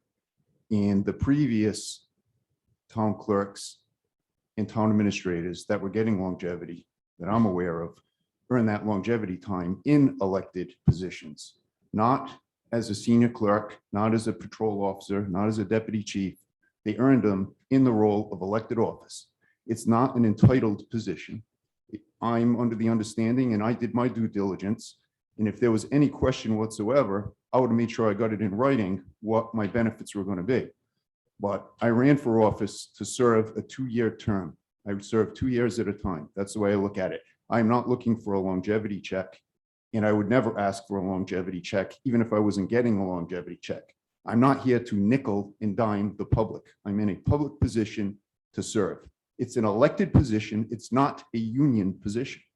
So it really upsets me a little bit where you bring in my decision to collect a longevity check or not. Whether I was collecting a pension or not from 20 years of honorable service or not, it has no bearing on whether I'm going to collect a longevity check or seek it. Like, it's honorable service. And I agree with you, and I'm not disagreeing with that. The service that I had to the town, I also believe has been honorable too. I'm not trying to disregard that. And in all honesty, I asked for my benefits and what they were in July before I became elected in December, and nothing was said. So that was 6 months prior to me becoming an elected official. So we're because we've gone Right. And I way off. actually, this might help wrap this up a little Please. bit. The next, this is a policy that you just adopted this evening. The next council that sits in November of 2022 could change that policy. That's number one, because it's not an ordinance, it's a policy. And number two, and I think it was mentioned earlier, the council, whoever is sitting, can always take into consideration during budget time, an individual who's sitting in this position, how long they've been there, how good of a job they've done, et cetera. So you can adjust those salaries. So those are just two things to keep in mind. So because one moment. So I know Tony was going to say something. I would ask that we all, because we voted on this, I asked that you be immensely brief. And I know Aaron, It's just procedural. yes, because I believe we've gone, Mike, and if it's not okay, tell me what I need to do to make it okay for them to speak. No. This discussion is okay. It's not leading to another vote or anything. It's more clarification issues. So. And for the public, why I ask, is it okay, is I want to make sure that we're following open meetings laws. That's when I ask that question. You're So good. here's what we're going to do is Tony, and then Mary, and then Aaron, and then we will move to our next agenda. Please. Mr. Chairman, I'm going to pass up. I just want to say quickly, like, one of the issues about the due diligence and the fairness and how this came up. I'm of the school that the elected officials, like all the other cities and towns do, should just follow the non-union contract. But this issue came up and now we have to make a decision on it. I think that's sort of the difference. I mean, everybody just followed along. So if you ask the question, or Steve or any candidate asked the question back in last June when you filed for candidacy, like, what are my benefits? The benefits would have been what we all assumed would be the benefits, right? And it would have been including this, that, and the other thing, because that was the past practice. This issue came up for various reasons. I kind of know, but I'm not exactly, not to get all into them, but now this is what's in front of us. I think that's the difference of how we got here today. And so now we're being asked to make a decision on a specific policy, and the fact that it is not going into effect immediately does make make it a little bit more palatable in the sense that you can address those issues still through the salary, through other things. And so. Thank you. Aaron? So, Mr. Chairman, the conversation kind of went, Tony had talked about the possibility of, he was making a motion, and it was my understanding that, or my interpretation of what he was saying was that we were pulling out, you had asked, is everybody in agreement with everything except for I did. medical and the longevity? Yes. So my interpretation of that was, we're going to vote on everything except for the medical and the longevity. Then we're going to have a discussion of the longevity and the medical, because there were still some outstanding questions that Mary and I had about the longevity and the medical. So my interpretation of that, when I seconded that, was that we were voting on everything except for the longevity and the medical. Tony's motion, and Tony, you made the motion, please.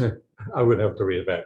Well, he did, I did hear him But I say think, the yes, whole total the thing. He whole said, total. It was the let's total, vote on the whole And- total and the as whole it is, total thing as presented. Except for the other two No. things. And that was He said my, as presented. I think he said as understanding. presented, I think. Right, I said, actually, I used as presented by Julie, the package as presented by Julie. And it would be, and I mentioned prospectively. So Right. it was like, okay. And it was as amended. Correct. Julie as amended is the life insurance. Okay. Because we voted on this already and we've had that discussion, Madam Clerk. Mr. Chairman and members of the council, the next item on the agenda is I1, and this is Erin Donovan Boyle, and she's the Executive Director for Greater Newport Chamber of Commerce, and this is a presentation and funding request for the Connect Greater Newport. This is continued from July 7th. Aaron? Good evening. Good Thank you, evening. Good thank you evening. so much for the opportunity to present tonight. I do know that you have copies of a PowerPoint presentation in your packets. Thank you so much for sharing that. I'm actually going to be presenting on an updated version of that, if that's okay. And I do have copies to pass out to each of the council members, if that's okay with the council. Sure. I will keep my presentation short. I know you've Yes, had a please. long agenda. And then I didn't know, we have it on the thumb drive, if you have it in virtual. We do have it. I have it saved on the, if I want to share it. It's on there? It's on there. Okay. Yeah, thank you. You're also able just to read Thank along you. if that's too much to ask. Thank you. So Isabel Marsh is our business outreach specialist for Connect Greater Newport. She's fairly new to the organization, so I wanted to make sure to introduce you all to her. As many of you know, my name is Erin Donovan Boyle, and if you don't mind, I'll get my mask so you can hear me a little bit better. I'm the executive director of the Greater Newport Chamber of Commerce. We are based out of Newport, but service the Greater Newport region. We are about 100 years old. Last year in 2020, we turned 100. And we have really gone through significant changes over the course of the last several years. One of the most significant being Connect Greater Newport, which is our regional economic development division. The division was established in 2018, and it's truly a public-private partnership. So it is run through the Newport County Development Council, which is our 501c3 arm, and funded completely separately from our membership base, which is based on dues, revenue from events, and sponsorship dollars. But this public-private partnership is specifically supported by municipalities throughout the Greater Newport region, the private sector, and then philanthropical partners such as Van Buren Foundation and the Rhode Island Foundation as well. So very briefly, the agenda will talk a little bit more about the background, the state of the region's economy, and some of our benchmarking that we've done to similar communities throughout the coast of the country.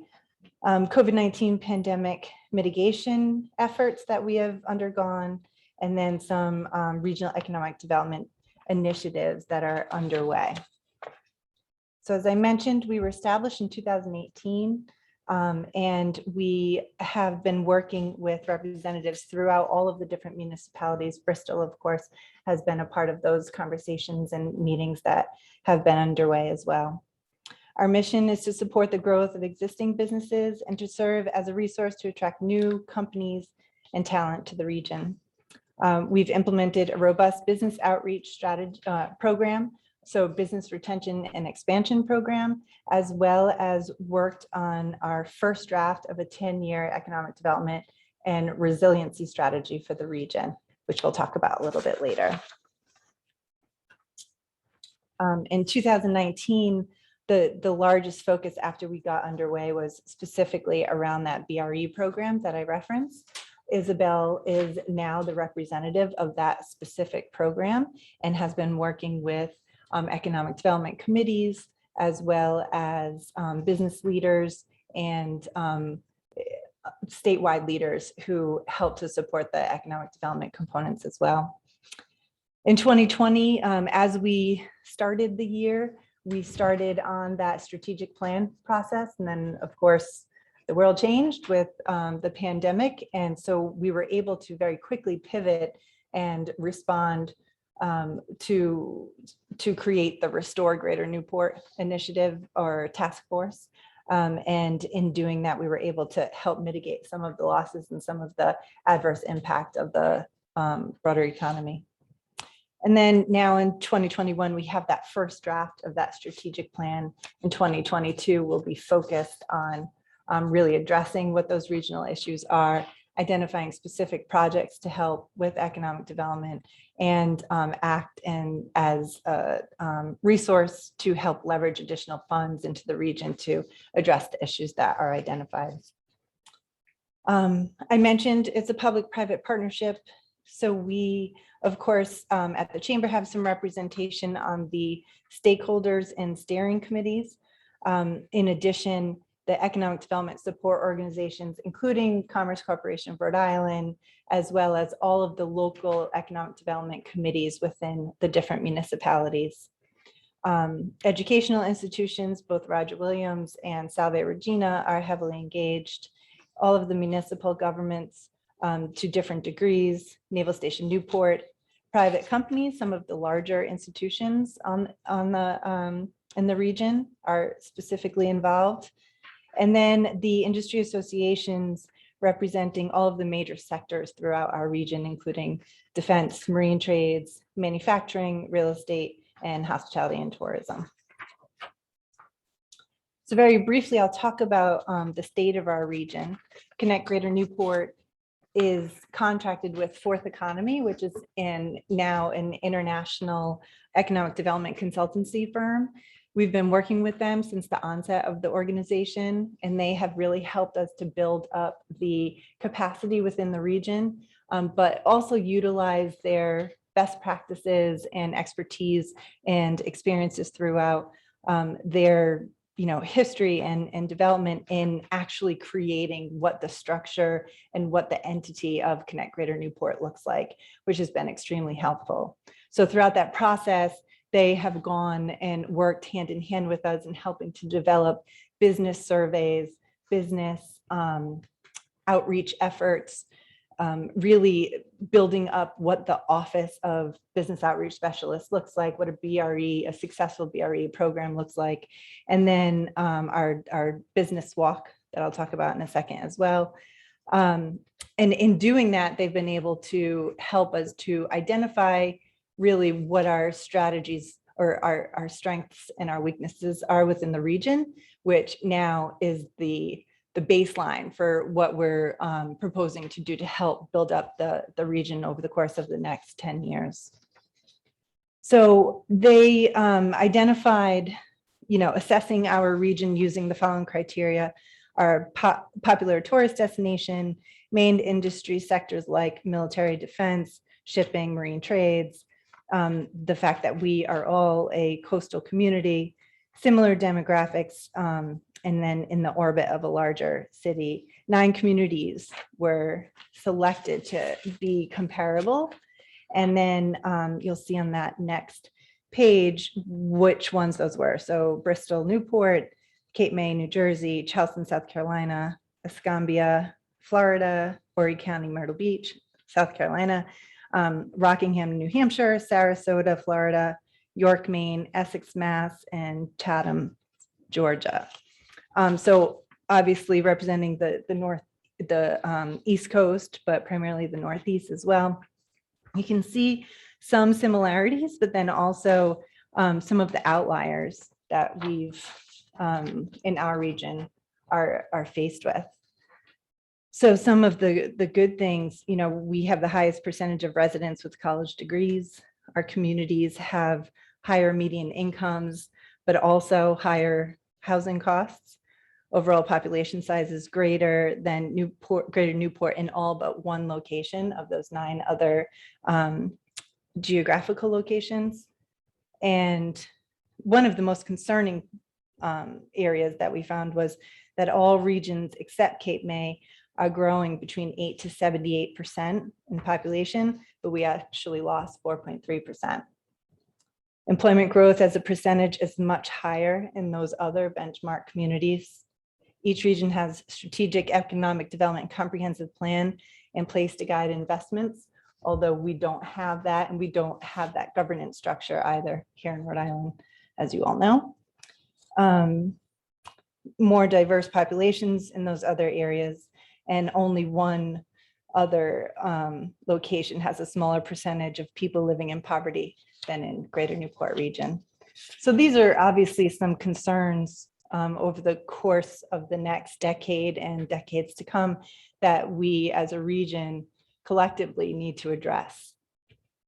We have specific economic opportunities, great opportunities when it's related to that educational attainment, good student-teacher ratio, high health indicators, quality of life on multiple different fronts, quality of place, and then the strong defense cluster, marine trades and assets, and then our proximity to the major markets and job centers like New York and Boston obviously give us significant benefits. Moving forward, you know, further staking our claim to being the center of the blue economy in the state, in the Northeast, and perhaps on the East Coast is certainly a focus that we all need to work together with, and with the state as well. But some of our challenges are things that I'm sure you all are aware of: population loss, aging population, low-paying industries throughout the region and the state, but those are the ones that are growing. The higher paid industries are not, unfortunately, although they are still successful and pose great opportunity. And housing is becoming less and less affordable, and COVID and the pandemic have made that even more of an issue. Limited development ready sites. We're a very dense state that is limited in opportunities on that front. And then the broadband limitations and relative to access and affordability are significant concerns, not only for the region, but for the entire state. So when COVID-19 hit, we were able, Connect Greater Newport was able to act pretty quickly, as I said, because we had already collected a lot of this data and we knew where a lot of our vulnerabilities already were.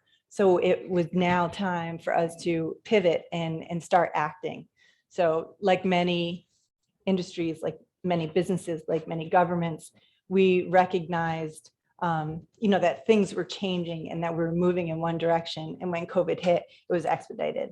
And the same thing happened with this organization and what we needed to do. So we pulled together Restore Greater Newport. The Chamber and Discover Newport actually partnered together and said, we know which vulnerable businesses and which sector are going to be hardest hit here. We need to pull together all of the industry sectors to come together collaboratively to talk about how we can look at our economy holistically. So we pulled together a task force, included the EDs from the Chamber, Discover Newport, Synedia, RIMTA, Hospitality Association, and Polaris MEP. We were able to secure more than $800,000 in recovery funding into the region. Much of it was from COVID or CARES Act dollars that came into the state, and others were from philanthropy. So we had that pre-existing relationship with Van Buren Foundation. They seed funded a lot of the efforts that we were able to do to, again, have some of that short-term mitigation response to help those businesses access what they needed. Most importantly, information and resources, but certainly assistance with grant writing, with applications for PPP funds and all of the other statewide programs that were available. So that made up the bulk of the work, as you can imagine, of Connect Greater Newport throughout 2020. But now that we are well into 2021, when things started to open up, we were able to get back to more of a sense of regular business related to Connect Greater Newport. We started meeting regularly, monthly again, but we also had many different stakeholder groups talking about the specific work plan action items. So housing costs, workforce development and talent attraction, capacity to provide those small business supports that are needed throughout the region, municipal needs to help support the businesses within their individual communities, and then broadband. So another opportunity that came out of our relationship with Van Buren Foundation, but because of this regional entity, we were able to secure additional funding both from the state of Rhode Island and from Van Buren Foundation to embark on this regional broadband assessment. So we put out an RFP and have contracted with Mission. I'm not sure if you are familiar with them. They have worked with Block Island and their broadband bond and development out there. But what we're able to do is actually do all of the GIS mapping for the state of Rhode Island, something that the state hasn't been able to do. So I'm pretty proud of that. That we'll be able to, in probably 2 months' time, be able to actually have some significant data and GIS maps of the state on as to what assets are available, what affordability looks like, and what accessibility looks like. That's phase one. Phase two, we will be looking just at Newport and Bristol counties and really identifying and drilling down on the specific areas that have the most trouble, whether it be in need of new technological advancements or assessments or actual last mile hookup. We'll be able to identify and articulate exactly what those areas are and what a project priority list could look like, so that in phase three, we can drill down on some of those specific areas and have shovel-ready projects for when the state and federal dollars available to actually support broadband infrastructure are available. That's a significant need. I think we can all probably agree on multiple different fronts, but certainly for the business climate, that is absolutely one of the highest priorities. Additional business retention and expansion efforts, as I mentioned, will be led by Isabel. So we're ramping up proactive business outreach. We're already working to identify the potential for streamlining online business registration forms amongst all of the municipalities throughout the region. There are some conversations around this have been taking place for a long time, and some hurdles and obstacles have been identified, both with public obligations for notary publics and in-person declarations as people are registering and so forth. So we've partnered with the Secretary of State's office. They've done a really great job throughout 2020 to be able to change some things related to voting laws or requirements. And we're going to potentially pilot something like that within our region as well. And that's really important because right now there's no central database for information about businesses. So within your own community or multiple communities at all, we realized during COVID, when we were contracted with the state to actually reach out to all those businesses, that our capabilities were limited. We have the data that we have. It may not be as current as we would like it. Certainly from the membership side of the chamber, it's just members. So the other part of the population, we need to be able to get information, access them, when they need to. The other thing is we are working on our annual business walk. So we did do this once in 2019. We're not able to in 2020, but it was extremely successful. Throughout all of the different communities, we partnered with municipal and business leaders, and we went out, 100 volunteers, met with 100 businesses throughout the entire region. It was really successful. If no other reason than people came away knowing a little bit more about their community, knowing a little bit more about what businesses wanted, and businesses felt that they were heard and they had the opportunity. So it was a great community regional event that we were able to do. And we'll be doing that again this year in late October, assuming all systems are a go. And then lastly, and I will wrap this up, our 10-year economic resiliency plan. This is the strategic plan that I referred to. Unfortunately, a component of it now has to be recovery to get us back to pre-COVID levels, but then also, build upon some of those vulnerabilities that we already had. We've begun meeting and do have a draft in hand. We've met with both municipal leaders in a separate group just to specifically talk about infrastructure projects and potential redevelopment opportunities and plans within each municipality, but then also identified the other regional areas that need to be focused on, like labor force development, broadband infrastructure, transportation links, and then workforce housing. We'll be happy to share that plan with you all. It's still in draft form at this point. We have shared it with representatives, but not each of the councils as of yet. And so, again, I am here. I'm hopeful that Bristol will consider actually contributing to the Connect Greater Newport initiative.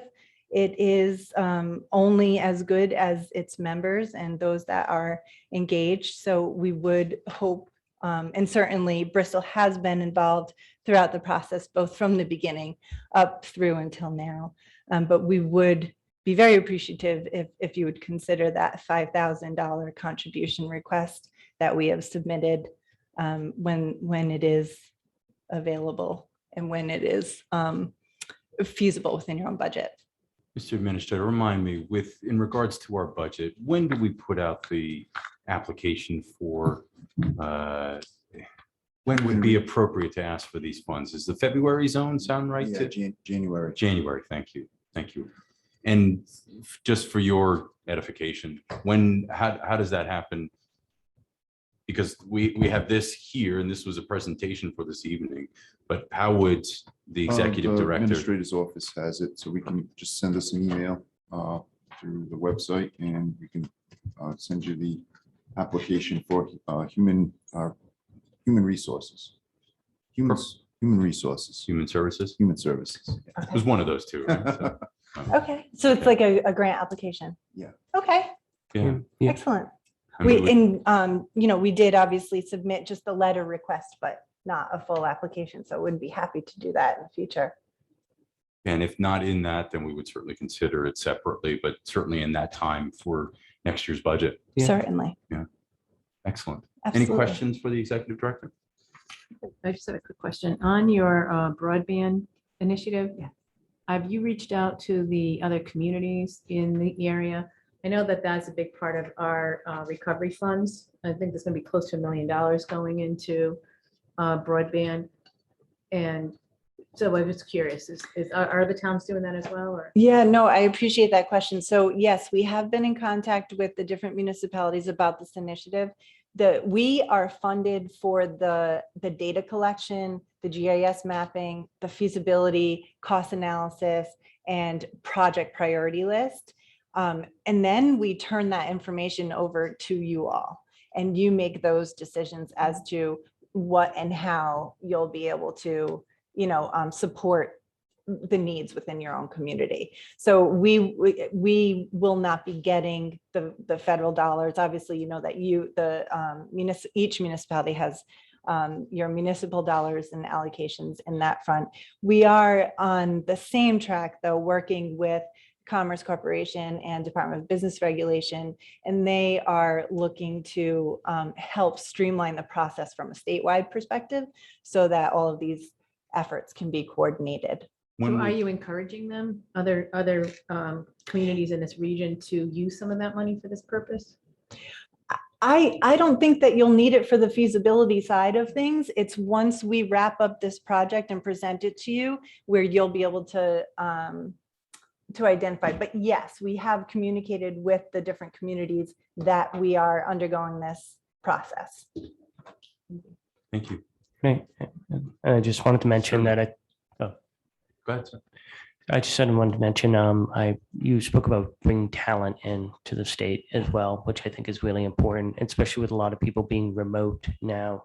So that is part of your 10-year resiliency. It is, but on a couple of different tracks too, both Okay. for business attraction and talent attraction. Yeah. So, but obviously that needs to be multifaceted. We Mhm. firmly believe that our primary goal needs to be helping and supporting the businesses that are already here, making sure they have access, and our, our children, our students, our graduates are well-skilled and matched for the job opportunities here. But at the rate that the baby boomer generation is retiring and, the population decline, Yeah. we need to offset that with talent attraction as well as businesses. So certainly. Any other questions from the council? Well, thank you very much Thank for you, your Ed. time and efforts. Should I just have a motion to receive and file, please? So moved. So motion made by Tony, seconded by Tim to receive and file. Any conversation? Hearing none, all in favor? Aye. Any Hi. opposed? Thank you. Thank you very much. Thank you so much for your time.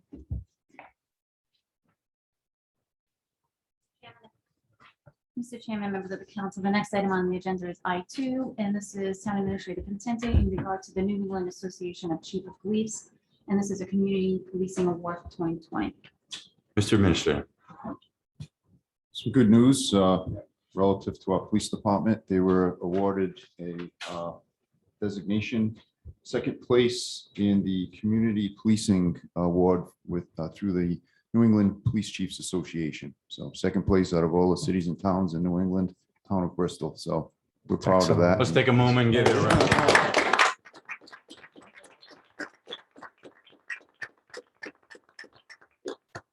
You want to take a victory lap? No, I just wanted to Yeah. recognize Sergeant Vieira in the back of the room at my direction. He completed the application and noted many of the things that we've moved forward on. Could you ask Sergeant Vieira to move closer? Because we can't see him back there.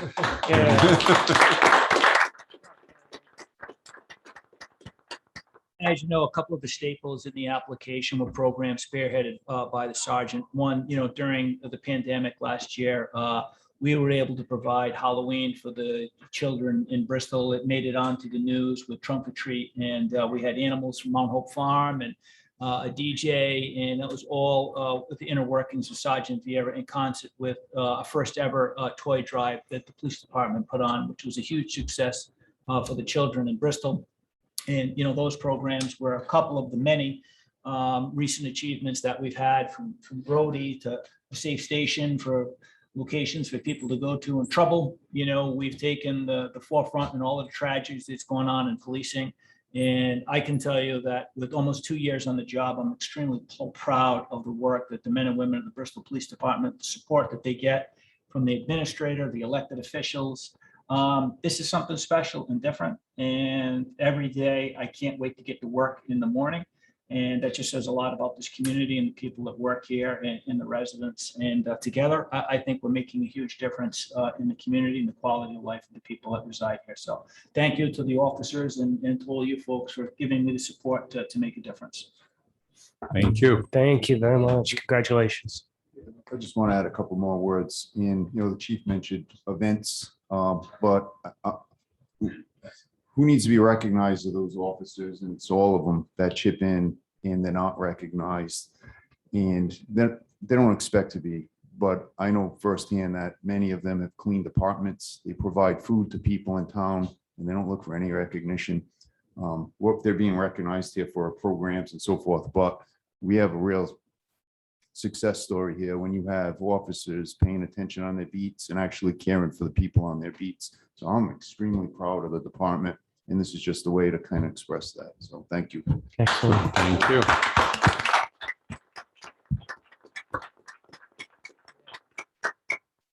Outstanding. That's honestly, it's just outstanding. We say it all the time of how proud we are. And we show that in our actions, but the feedback that all of us get about you, Chief, about the men and women of the police department, we're usually the recipient of issues and concerns. And that is rare, few and far between, if at all. So outstanding job to all of you. Thank you. Can I have a motion to receive and file, please? So moved. Second. All in favor? Aye. Any opposed?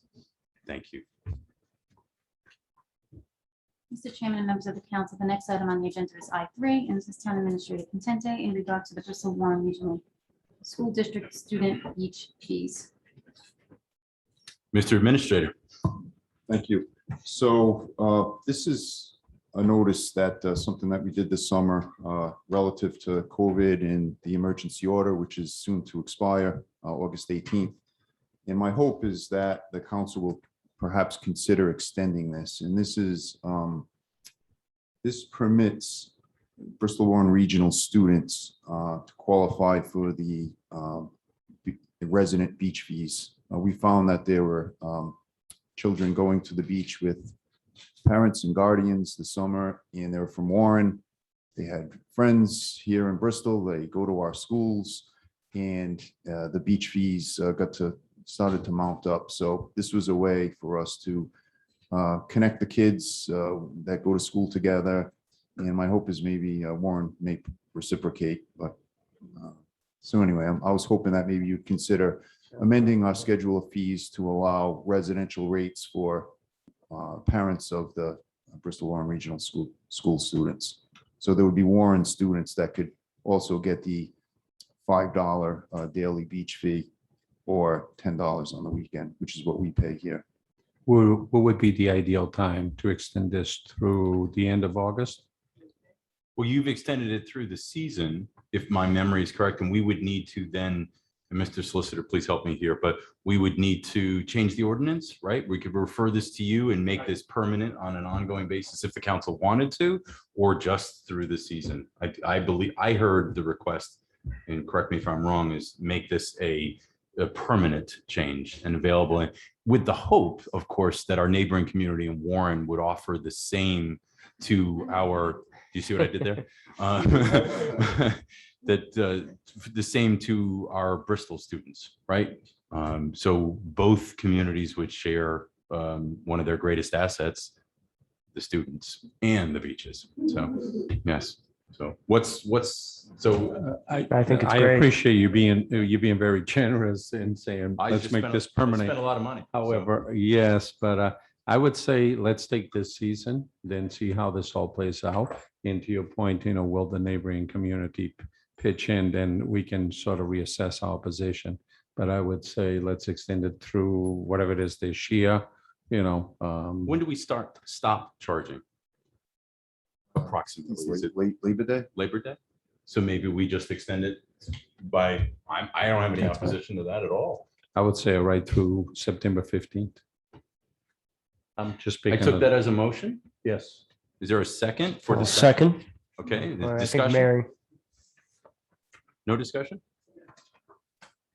Okay, hearing no discussion, we had a motion made by Tony, seconded by Mary to extend this through September 15th as proposed.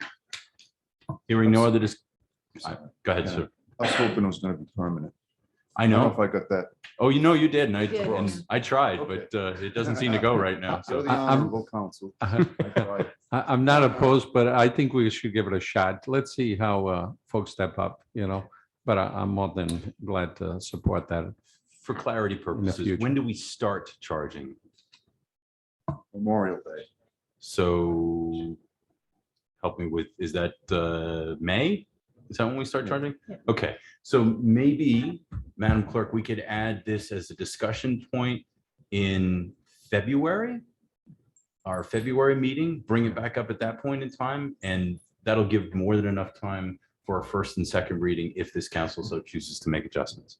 Steve, how are you going to let people know about it? Just the paper, or are you gonna be like sending it out, like say next year when the kids are in school, would you be sending this out like a flyer, like this is a great opportunity for you guys, or?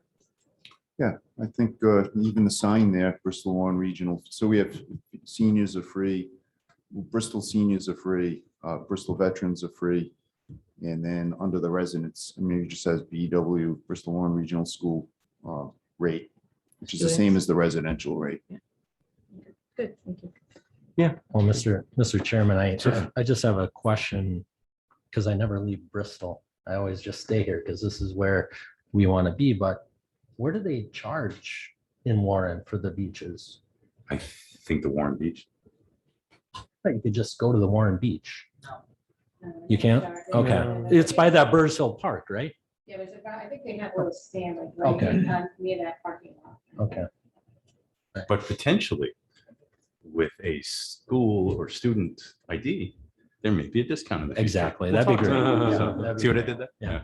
Okay. We'll work with them. We'll see if it sounds like a reasonable and honestly, it sounds like a wonderful opportunity. And I also agree, Tony, we can review it, see how it affected or was taken advantage of in a positive sense, and then make a next step if we so choose. Any other discussion? Hearing none, all in favor? Aye. Any opposed? Thank you. Mr. Chairman, members of the council, the next item on the agenda is I4, and this is Town Administrator Contenting in regard to the Executive Order 21-8, the 2021st Review Declaration State of Emergency extension through August 18, 2021. So in the past, I've put this on the consent agenda, but I just wanted to make sure the council was aware that this would be the last executive order. So after August 18th, completely back to normal in town. So if you will, if there's anything that you wanted to continue, you have a little bit of time. I think this is hopefully the harbinger of phenomenal news when an executive order is unnecessary for day-to-day activities. Yeah. So that we don't need to adjust what we normally do. So we can continue to literally survive and figuratively survive. So I think this is outstanding, and I hope this continues, that we have none of these anywhere anymore. So we just need a motion to receive and file. So moved. Second. We have to take no action on this because it was. I apologize. Thank you, Mr. Solicitor. So the solicitor corrected me, and it should be an approval of this executive order. My I'll apologies. amend my motion to approve the executive order as stated. I'll second that. Any discussion? Hearing none, all in favor? Aye. Any opposed? Thank you. Mr. Chairman, members of the council, the next item on the agenda is I5, and is Community Development Director Diane Williamson request for executive session. We'll take that up at the end of the meeting, please. The next item on the agenda is I6, and this is Treasurer Gasher in regard to the use of funds for the Gooding Hope Community Reserve. Julie. Yes, so this is a continuation of our discussion about this Gooding Hope Community Reserve Fund that was recently established by the council. The proposal here is to put some parameters around the use of the fund. And so this memo just outlines how this fund would act as a revolving fund to ensure that the taxpayers benefit from the sale of the land in current and future years. That as public funds, the proceeds may not be invested in the stock market, but the town will invest the funds in accordance with the suitable and authorized investments as outlined in the town's investment policy statement, which is primarily those very safe and secure money market funds and cash sweep accounts, insured cash sweep accounts, CDs and such. Proposed projects would be presented to the town council for approval and determination of a repayment period. And that we would give priority to projects such as those that have been identified previously on the town's 5-year capital improvement plan, where matching funds are needed for grant opportunities that arise and for public health and safety issues, projects. So So just to remind everyone, I know when we had discussions about selling the property at Gooding and then ultimately sold it, the goal and the hope was to set up a fund very similar to, and we used this example multiple times, the Colt Fund. But because it is taxpayer dollars directly, whereas the Colt Fund was donated dollars, those funds could be invested in more aggressive areas. We can't do that here.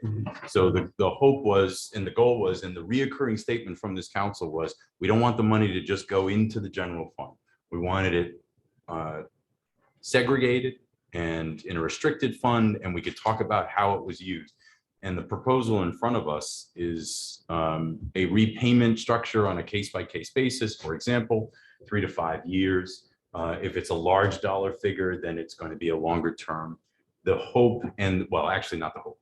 The goal is to lessen the burden to the taxpayers, specifically the rate. So if we're able to take advantage of these funds to use to match, to finish a project, which interestingly enough, the next agenda item is a request, depending on how this discussion goes, is to use those funds to complete a project, right? So this was, I'm hoping, in keeping with what this council wanted. The funds will be replenished, so there will always be the money, the 2.8 there, hopefully more. The investments are going to be very little return at this point in time because we have to be extremely conservative, but that's okay, because it cost us nothing to borrow our own money, right?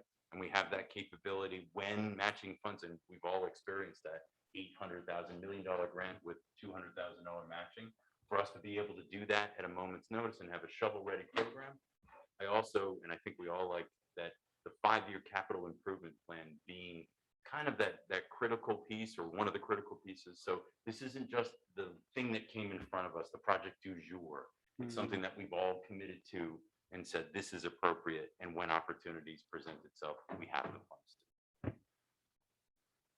Well, I'm in support of the proposal, and I like how the money is definitely linked to the town's 5-year capital improvement plan, because we can definitely keep track of it, and we know exactly where the money is going, and it definitely benefits taxpayers. Takes the burden off, as you said. Anyone else? Yes, I like the fact that it's a revolving fund, you know, and it certainly can advance some of our projects when most needed. So I particularly like that, and knowing that the funds will be available for many other projects going forward. Yep. Anyone else? Or could we have a motion to, what do you need a motion, Julie? Is to support this, to adopt this policy? Probably to establish the fund with these parameters as presented. Very nice. So move. Second. Motion made by Tony, seconded by Mary. Yeah, Because this you is both did Mary. at the same Mary, time. yeah. Discussion? Hearing none, all in favor? Aye. Any opposed? Thank you. Thank you, Julie. Just could hear those words roll out of my I mouth. know. I know. Normally it comes out just like that. So. Anywho. All right. So the next item, interestingly enough, huh? Right. So Next item on the agenda is I7. This is Town Administrator Contente, and this is request for funds from the Gooding Property Sale Fund for the Wally Beach seawall. So this would be a test of what we just said our policy is going to be. Is this on our 5-year capital plan? Interesting, It is. isn't it? Wonderful. Is it shovel ready? Yes. It It is. is. See that? Look at that. Everything. Check. Checking the boxes. Check. And check. Mr. Administrator, could you just kind of give us a quick summary of why you're requesting the funds to improve this seawall? We'll do it. It's going to be easier for me just to read it. Please. Requesting $164,066 from the Gooding Property Sale Fund to be used to complete the full length of the Wally Beach seawall. There's currently $104,622 authorized for the project. The additional funds would meet the minimum bid received and allow alternate one part of the project to be completed. Alternate 1 is the north section of the seawall that includes an additional public shore access walk. Thank you for your consideration. Council? Just a clarification, you're saying alternate 1, but you're actually looking for for the entire project, so it'll be alternate 1 and 1A, 1B, correct? Exactly. Yeah, so it would be, we put it out to bid in 2 parts. Okay. The bid tabulation sheet that you see there, it's only listing part 1. We want to also do alternate 1.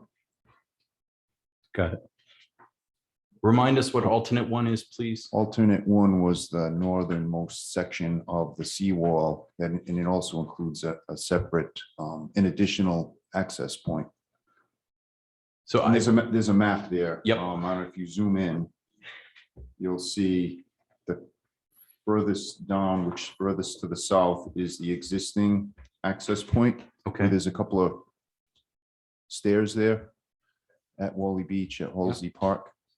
So that'll be rebuilt. The wall going to the north will all be rebuilt. Phase 1, which was the, that you see on the bid sheet, will include that second access point, which is like a ramp, concrete ramp. And then phase 2, where you see the, it's like, it's shadowed in. There's a second one. So it would be that area to the north. So the entire park will be complete if we're able to use the Gooding funds. I don't know, I drive by it all the time, and I know, Mary, this has been a sticking point of yours and others, but my God, does that need to be fixed? Oh, yeah. So And I would make a motion that and there we it is. allocate $164,066 from the Gooding property sale fund to be used to complete the Wally Beach seawall project. I'll second that. Julie, proposed repayment timeframe? Oh, I have that. Steve, September. proposed? Oh, no, he's asking Julie the repayment to the. Oh, I'm sorry. Yeah, what do you figure for 5 years? no more than? Is No that more a than fair, and 5 then come years. back? I mean, I think we either can decide tonight or we can decide at budget time when we have those results. I mean, I would say 4 or 5 years on this, on So how about 164,000 is this? my gut. How about this, council? If we vote to go forward on this, and we can also include in that motion that we can make a determination on the repayment term at budget time. Is everybody okay with that? Yeah, that's fine. Reasonable. I think I said that, didn't I? You did. I heard that exactly. So it's exact. And Tony, you seconded that? I did. Impressive. Any other discussion?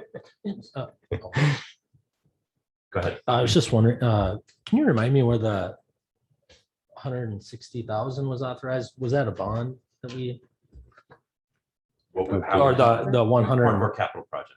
Oh, our Capital project. capital improvement project, Yep. which we use our bond money for, right? Yeah, okay. There it is.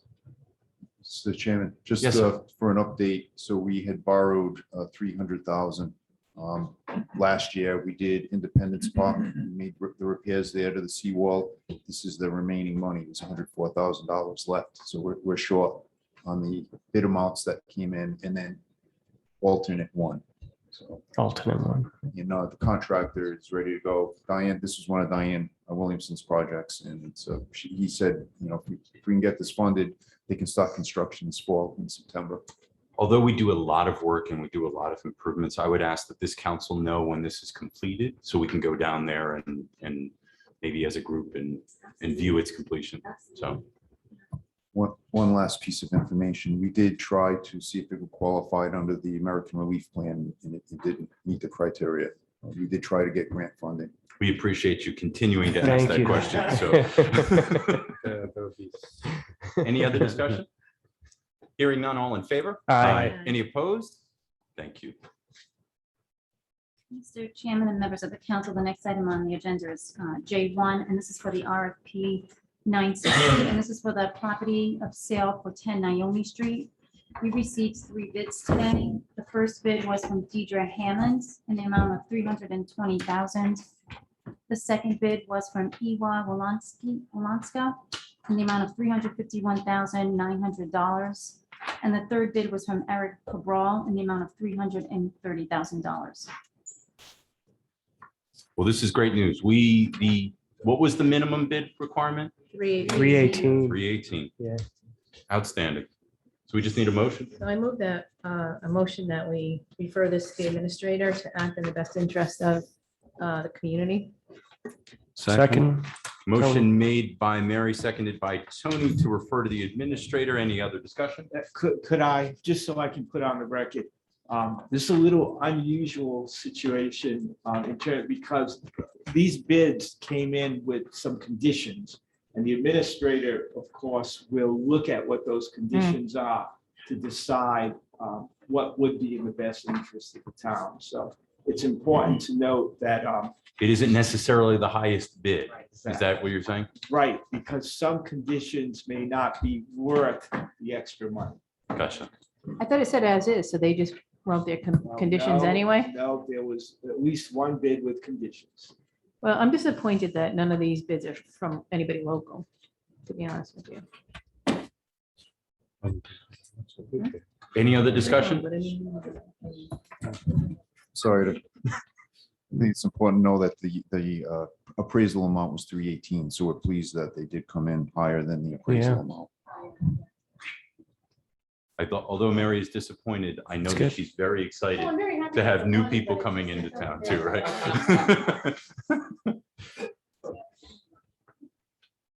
Hearing no other discussion, all in favor? Aye. Any opposed? Thank you. Mr. Chairman and members of the council, the next item on the agenda is L1, and this is a memo from the town solicitor in regards to the municipal public meeting guidance to the open meetings. So I asked the solicitor, I put this agenda item on, I asked the solicitor, this is more of a clarity point for this council and the public to understand what the changes are. Mr. Solicitor. It's very simple, to be very quick. Since the executive order with regard to the Open Meetings Act, which required that meetings be held by Zoom or by telephone, and that has expired as of July 23rd, which is why this evening we are here in person. It means all of your meetings must be in person, not only for the council, zoning, planning, all of your committees must be in person. The requirement is that the members of the committees and boards must be in person. Now, you do have the option, and it's purely an option if you desire to have the public participate by Zoom. However, that's made on a town by town, city by city basis. And the requirement is, though, that meetings now be in person. So I know a couple of the council members had concerns about, or I should say that, were we looking to change anything? And no, this was to talk about what is different, what's required. And of course, it requires our in-person and all of our boards and commissions, as the solicitor said. But I think what we should do, unless there's objection, is change nothing and see how we progress with this as this continues to move forward, allow access online as appropriate. I do think in person is preferable, certainly for myself, and I mean for the public to come in, but if there's discomfort, worry on that, then the online still exists. And as we get closer to more inclement weather, the opportunity would continue to exist unless the law changes and doesn't allow us to do that. But if it's really snowing outside and somebody has an agenda item that night, why drive here, right? When the access is going to be digital. So that's why I wanted to just need a receiving file unless there's other dialogue. Question, just because of, for meeting purposes, for me to do the agenda. So just to be clear, is it that public will be able to participate per the need, or? Nothing I have is to put in- changing. I have to put in a Nothing is meeting number and changing this. password, so they're still going to be able to participate.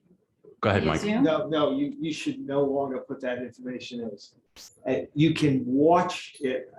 I don't know how this is being broadcast this evening. It's so people are watching. It's just a live stream. So that's, people can certainly watch by live stream, but you do not have to put into the agenda information about how to zoom in, because that's not going to be allowed, basically. Well, they have to zoom into live. I'm sorry, to participate. They can watch, they can listen, But if they want to speak to an agenda item, they have to come to this meeting and go to that podium. So Mike, that is, you had me all the way up into that point. That's So- what Hybrid is I'm available. confused.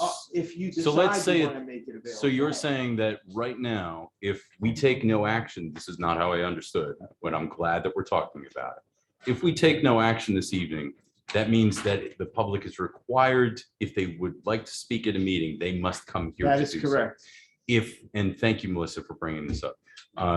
So Mike, if we want to continue allowing the public access in a hybrid fashion, what do we need to do? You need as the council to set a policy for the town, and it would apply not only to the council, but throughout all of your boards, zoning, planning, etc. So who will Can do I that? assume that this agenda item would not allow us to do such a thing? No, it would. It's all in my memo. If Okay. my memo says it, that you have the opportunity to continue with a hybrid policy. Well, I would make a motion that we continue with the hybrid policy until which, you know, and until which time it is not practical or feasible, and that I don't know who would have to come up with the policy rules. Is that the solicitor, or we're already doing it? You're That already we're doing continuing it. and we're doing The it. only change is that council members cannot participate Right, by hybrid. You Right. have to be present. board Right. members. Right. Board members Right. have to be present, but Right. the public does not have to be So present. for Melissa's question, she would be putting that link up. Yes. Right. You would continue Okay. I was misreading. No, Right. No. this is why we're having this Good. discussion. So I'm so glad that we did this. So And I'll second the motion. Mary, Because before, one moment. So Mary made the motion to continue our hybrid option. And that means public that participation. for public Exactly. participation, which means that if the public wants to speak at a meeting, specifically public hearing, I'm giving examples, right? Public hearing, or if they are petitioning the council for example, a no parking space or something, that Mary's motion, seconded by Tim, would allow for that to continue to happen. That is correct. Okay. Diane, you had a question. Thank you. My question is, we have a Historic District Commission meeting next week that has already been posted. We were of the belief that we had to all be in person, so we have not set that up as a participatory Zoom meeting. Are we okay to? As long as you have 48 hours to post at the Secretary of State, you can change that. Okay, we also have to put an agenda in the newspaper, which I believe will come out tomorrow. So will that agenda then not qualify without the Zoom link? The Open Meetings Act requires you to post with the Secretary of State's office in 2 other places. Okay. So the Okay. answer is that you can have it hybrid Okay. as long as you meet the 48 hour. Okay, thank you. Tony? A good point is being raised by Diane, because whatever policy we set in motion this evening, it's going to be applicable to every board and commission out there. So, I mean, are we ready to continue that practice that we did before? And is the feasibility, to do that, So you could restrict it just to council meetings. It does not have to apply across the board, but might be a little confusing to the public. Try to figure out council different than zoning, different to planning. Having said that, you have the authority to do that. You could just say, council meetings only are hybrid. And you could actually leave it up to each board to decide if you wanted to. But you might want to be consistent. Well, but to your point, that's where it's going to cause quite a bit of confusion. It's like, well, this board is doing, but that one is not, and this one is, and this one is not. which is I why mean, think it makes I more just keep sense it to have consistent. policy Yeah. across the town. I had a bigger smile on my face when I knew that we were going to go right across the board. That is not going to be an option. You want to speak, you must come to the town hall. Now, by doing this, folks, I'm not sure we want to go, but I see this creating sort of monkey wrenches all over. So what you're saying is that if we do want to change this, we need to do some more research before we make that. Is that what you're suggesting? Right. What is the impact going to be if we continue to practice? Because we have to incur a technician, and do all of these things, that the direction, and it's not just for the council, but for every other board and commission. But I don't think anything really changes, right? So Diane, speak just for clarity, because planning board's a great example. HDC is another one, zoning, right? I know there's multiple boards, but those are the ones that came to mind. Right prior to the change, it was staff or a board member running the Zoom meeting? Right, so we were all remote, nobody was in the room. I was the host of the Zoom meeting, and I would usually assign another co-host. Usually it was, for planning board, it was the solicitor, just in case Sure. I fell off the internet. So we have gotten a tutorial from Chris Vitale on how to set up the laptop similar to what you see here tonight. I think it seems like I can probably manage the Zoom. I just don't know as the staff member to the planning board, and for the other staff members that, you know, we have a staff person to the Historic District Commission, and a staff person to the zoning board. And as staff, we usually participate in the meeting with the board, similar to, you know, what the clerk is doing, taking notes, making sure everything's running right.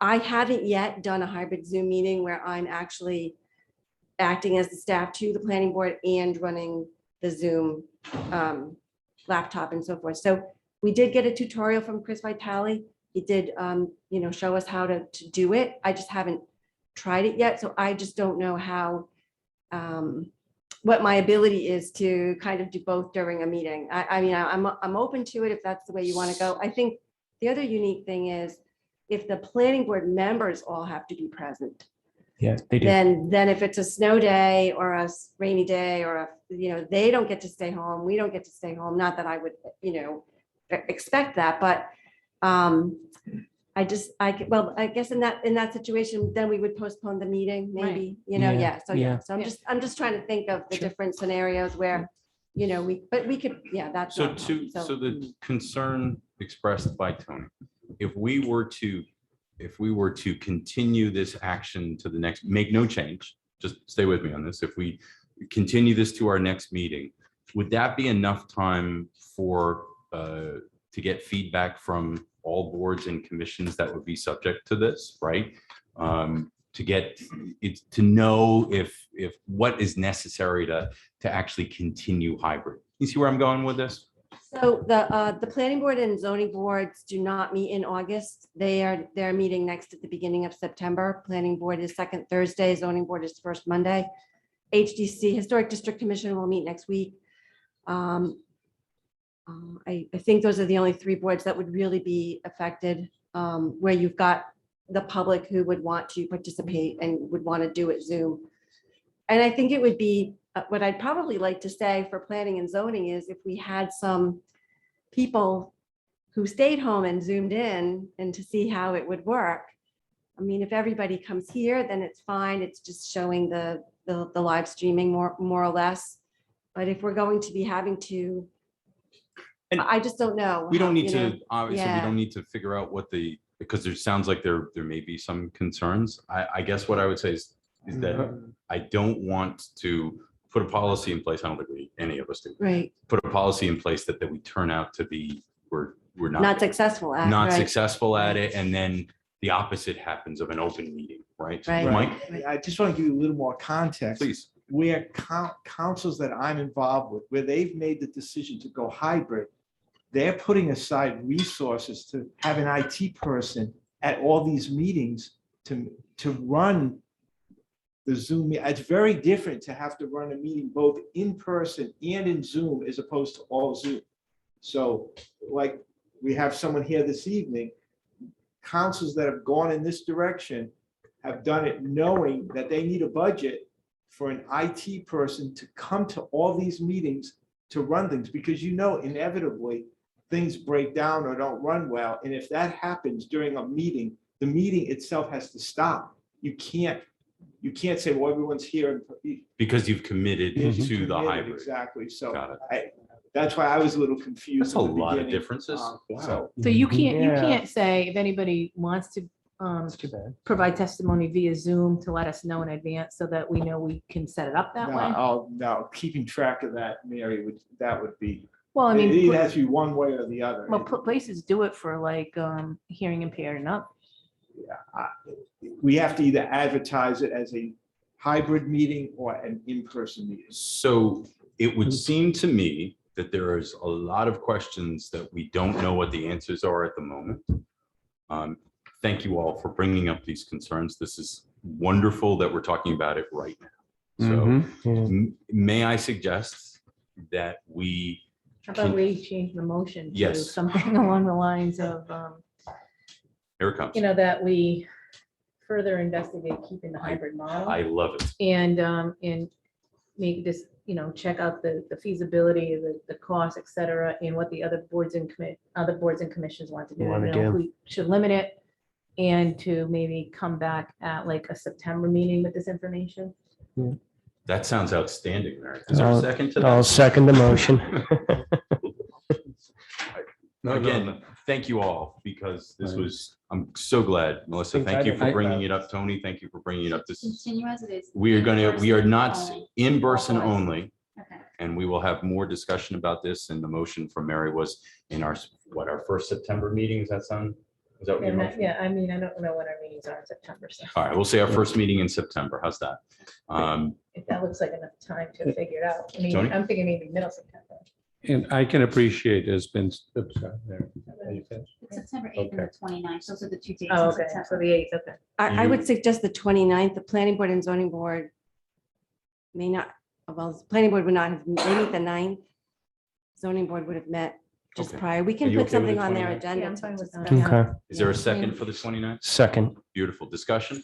I just wanted to say, Yes, Mr. just- Oh, Go ahead. You go. well, I just wanted to say, I mean, the beauty of this is that we're still going to be live streaming up until that point, and so people will still be able to have access Agreed. to our meetings Oh, and everything yeah, like yeah. that. So it still kind of democratizes it. People don't have to, go get full channel or.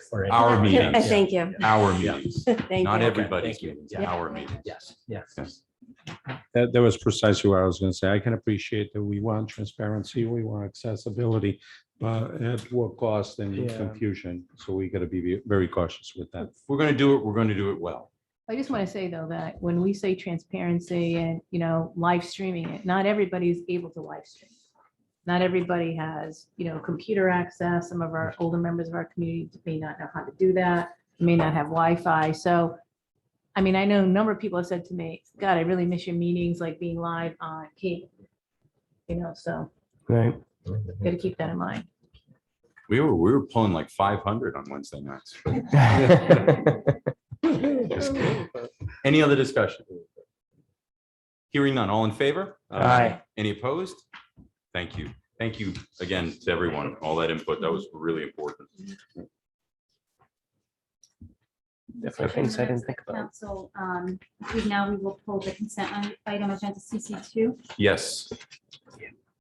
So Yeah, Tim, you pulled this. I'm Yeah. so glad that you did. I just wanted to pull this. Julie, I was going to bring my French horn and my trumpet down to give you a big toot. I was really excited when I read this report, but the S&P Global Rating, strong budgetary performance, Bristol, economy stable, and we have strong revenues, very strong budgetary flexibility, very strong liquidity. I mean, all the way across the board, excellent marks. So I just wanted to bring that out to everybody's attention that hitting a home run. Julie, To go be ahead. fair, to be fair, it's not me. It's definitely the town. I mean, this is a big part of the borrowing is getting this report card from the ratings agency. And the recent trend with the rating agencies are they're focusing on climate change and resiliency, cybersecurity, and COVID response. And Bristol was wonderful to get the narratives from Diane on all of the work that the town has done with resiliency and climate change. Chief DeMello gave me a great narrative on the town's response to COVID and all of the work that we've done. And we've just been on the forefront of a whole lot of we've just been doing great projects and a lot of good work. Even the cybersecurity, we've made, I mean, huge improvements over the last couple of years on the IT front. So that was all. I mean, when the rating agencies really ask about every aspect of the community, some of it's within our control, some of it's not, some of it's in economics, some of it's our local demographics. Roger Williams plays a factor. But Bristol just all around is doing very well. And it's really fun to be able to talk with them about all of the successes we've had with the Unity Park developments, all the activity going on the water, the marina coming through. So I think I talked to them for a little over an hour and I was like exhausted at the end because I had just gone through, everything. It was just really, it's exciting in Bristol. So, and really good news was that when the bonds actually sold, we are able to, I'll try and keep this so really simple and big picture. We were able to do $8.2 million worth of projects for $7.4 million because our bonds were so attractive that they actually gave us premium to purchase our bonds. So we ended up receiving about $940,000 in premium. So also the rate is 1.36. So let's say that again. Ready? We borrowed 8.5 million. We only have to pay back how much? 7.4. See, so can you imagine going to your bank and saying, "I'd like to," you know what? You can just write off $900,000. So outstanding. and the rate was 1.36%, which is our fiscal advisors, PFM. I've been working with the gentleman there for the 12 or 13 years that I've been doing this. And I think he's been around for maybe 20 total. He said this is the lowest rate he's seen in his career. So we did very well with these bonds. I was very pleased. Excellent job. So two things you'll appreciate. One is Julie called me after the call. And she's a policy and money geek because you were so smiling when you called. And then when we signed the bonds, our bond counsel was literally brimming with pride because of what we accomplished. But Julie captured it well. First, you didn't take enough credit. It is a lot because of you, and we appreciate what you do. So thank you. It's also, I look to both sides of me and then in front of me. There's a massive amount of work that goes into that. It doesn't happen by accident. That's right. So it's outstanding. And but Julie, nice job. So, and Tim, thank you for following. That's great. Thank you, everybody. Thank you. Yep. Receive and file. Receive and move to receive and file. Second. All in favor? Aye. Any opposed? Thank you. Motion will be to convene into executive session pursuant to 42-46-5A5 to discuss the acquisition or lease of real property. Can I get a so moved? So moved. Is there a second? Any discussion? All in favor? Aye. Any opposed? Thank you. Good night. Sorry, we're going to executive session. We'll say good night when we come back out. Good night.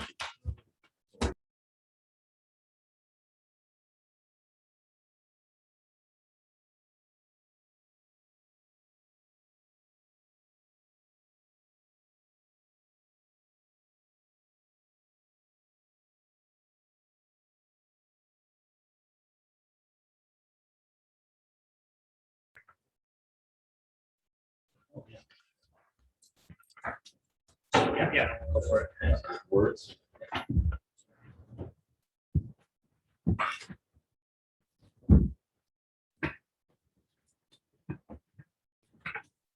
Mr. Chairman, you need a motion to close the executive session, to seal the minutes, to reconvene into public session. So moved.